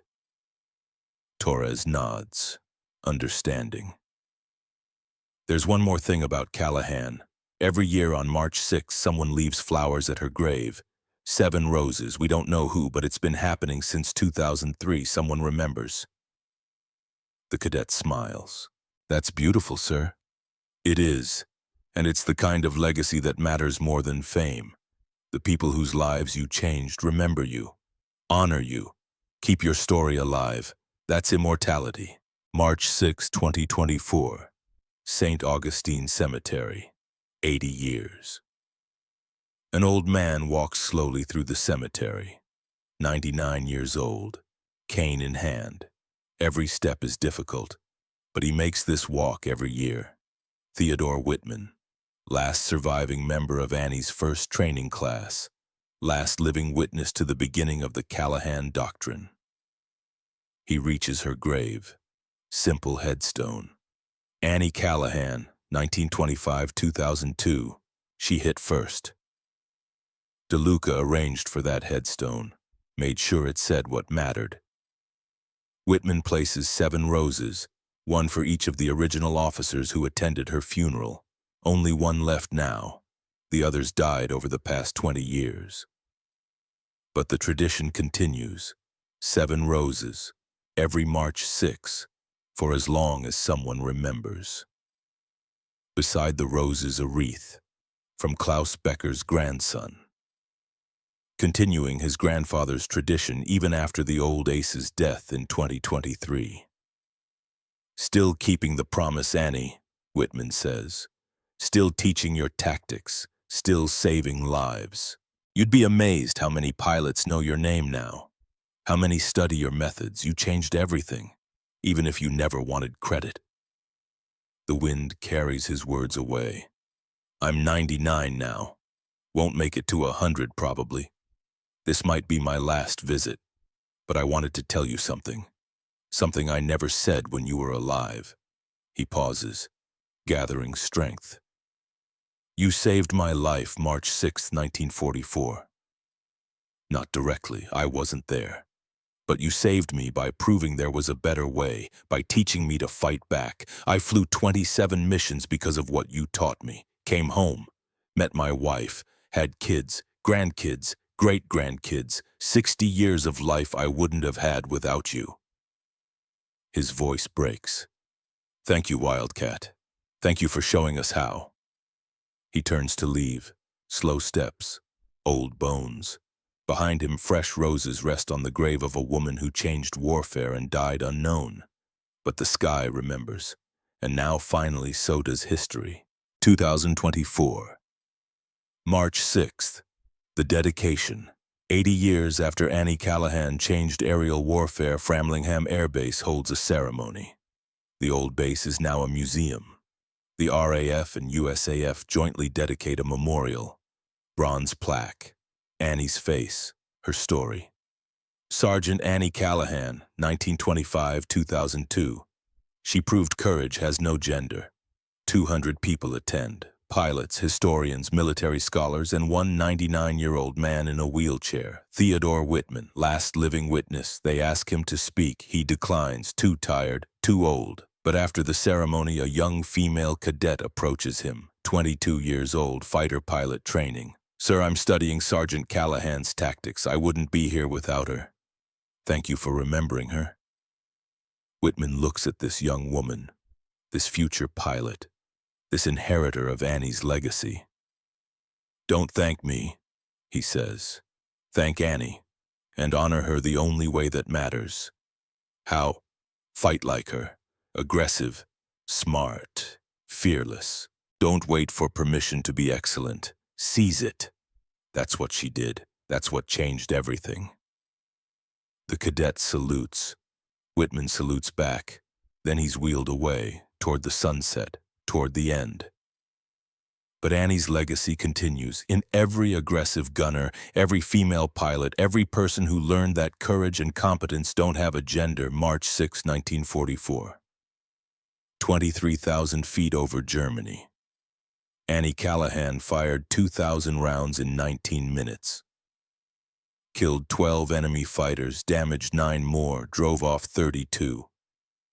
Used empty guns as a bluff to save 9 lives, developed a doctrine that saved 3,000 more, changed aerial combat tactics for every nation, then went home to Boston. Worked in a shipyard, lived quietly, died with 17 people at her funeral. But somewhere tonight, a young pilot studies tactics developed by a 19-year-old girl who refused to wait for death, who took initiative, pressed hard, and kept pressing until the enemy was too scared to fight. That's her legacy. Not fame, not medals, not recognition. Just 3,000 people who came home because she taught their defenders to be aggressive. Just a doctrine that still saves lives 80 years later. Just a quiet grave in Boston with 7 roses and a wreath from a former enemy who learned respect. Just a brother's photograph that traveled across an ocean and back. That witnessed 12 kills and 3,000 saves. that now rests with its owner in the earth, where it all began. Annie Callahan died unknown, but her ideas are immortal, and somewhere above this earth, past the clouds and contrails and the thin blue line between sky and space, there's a place where warriors rest. Tommy Callahan is there, 21 forever, Golden Gloves champion, the brother who taught his sister to take initiative, and now Annie is there too, 19 forever in her memories.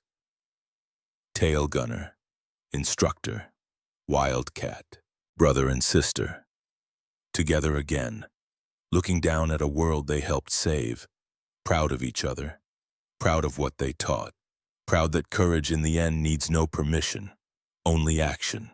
The sky remembers, and that's enough.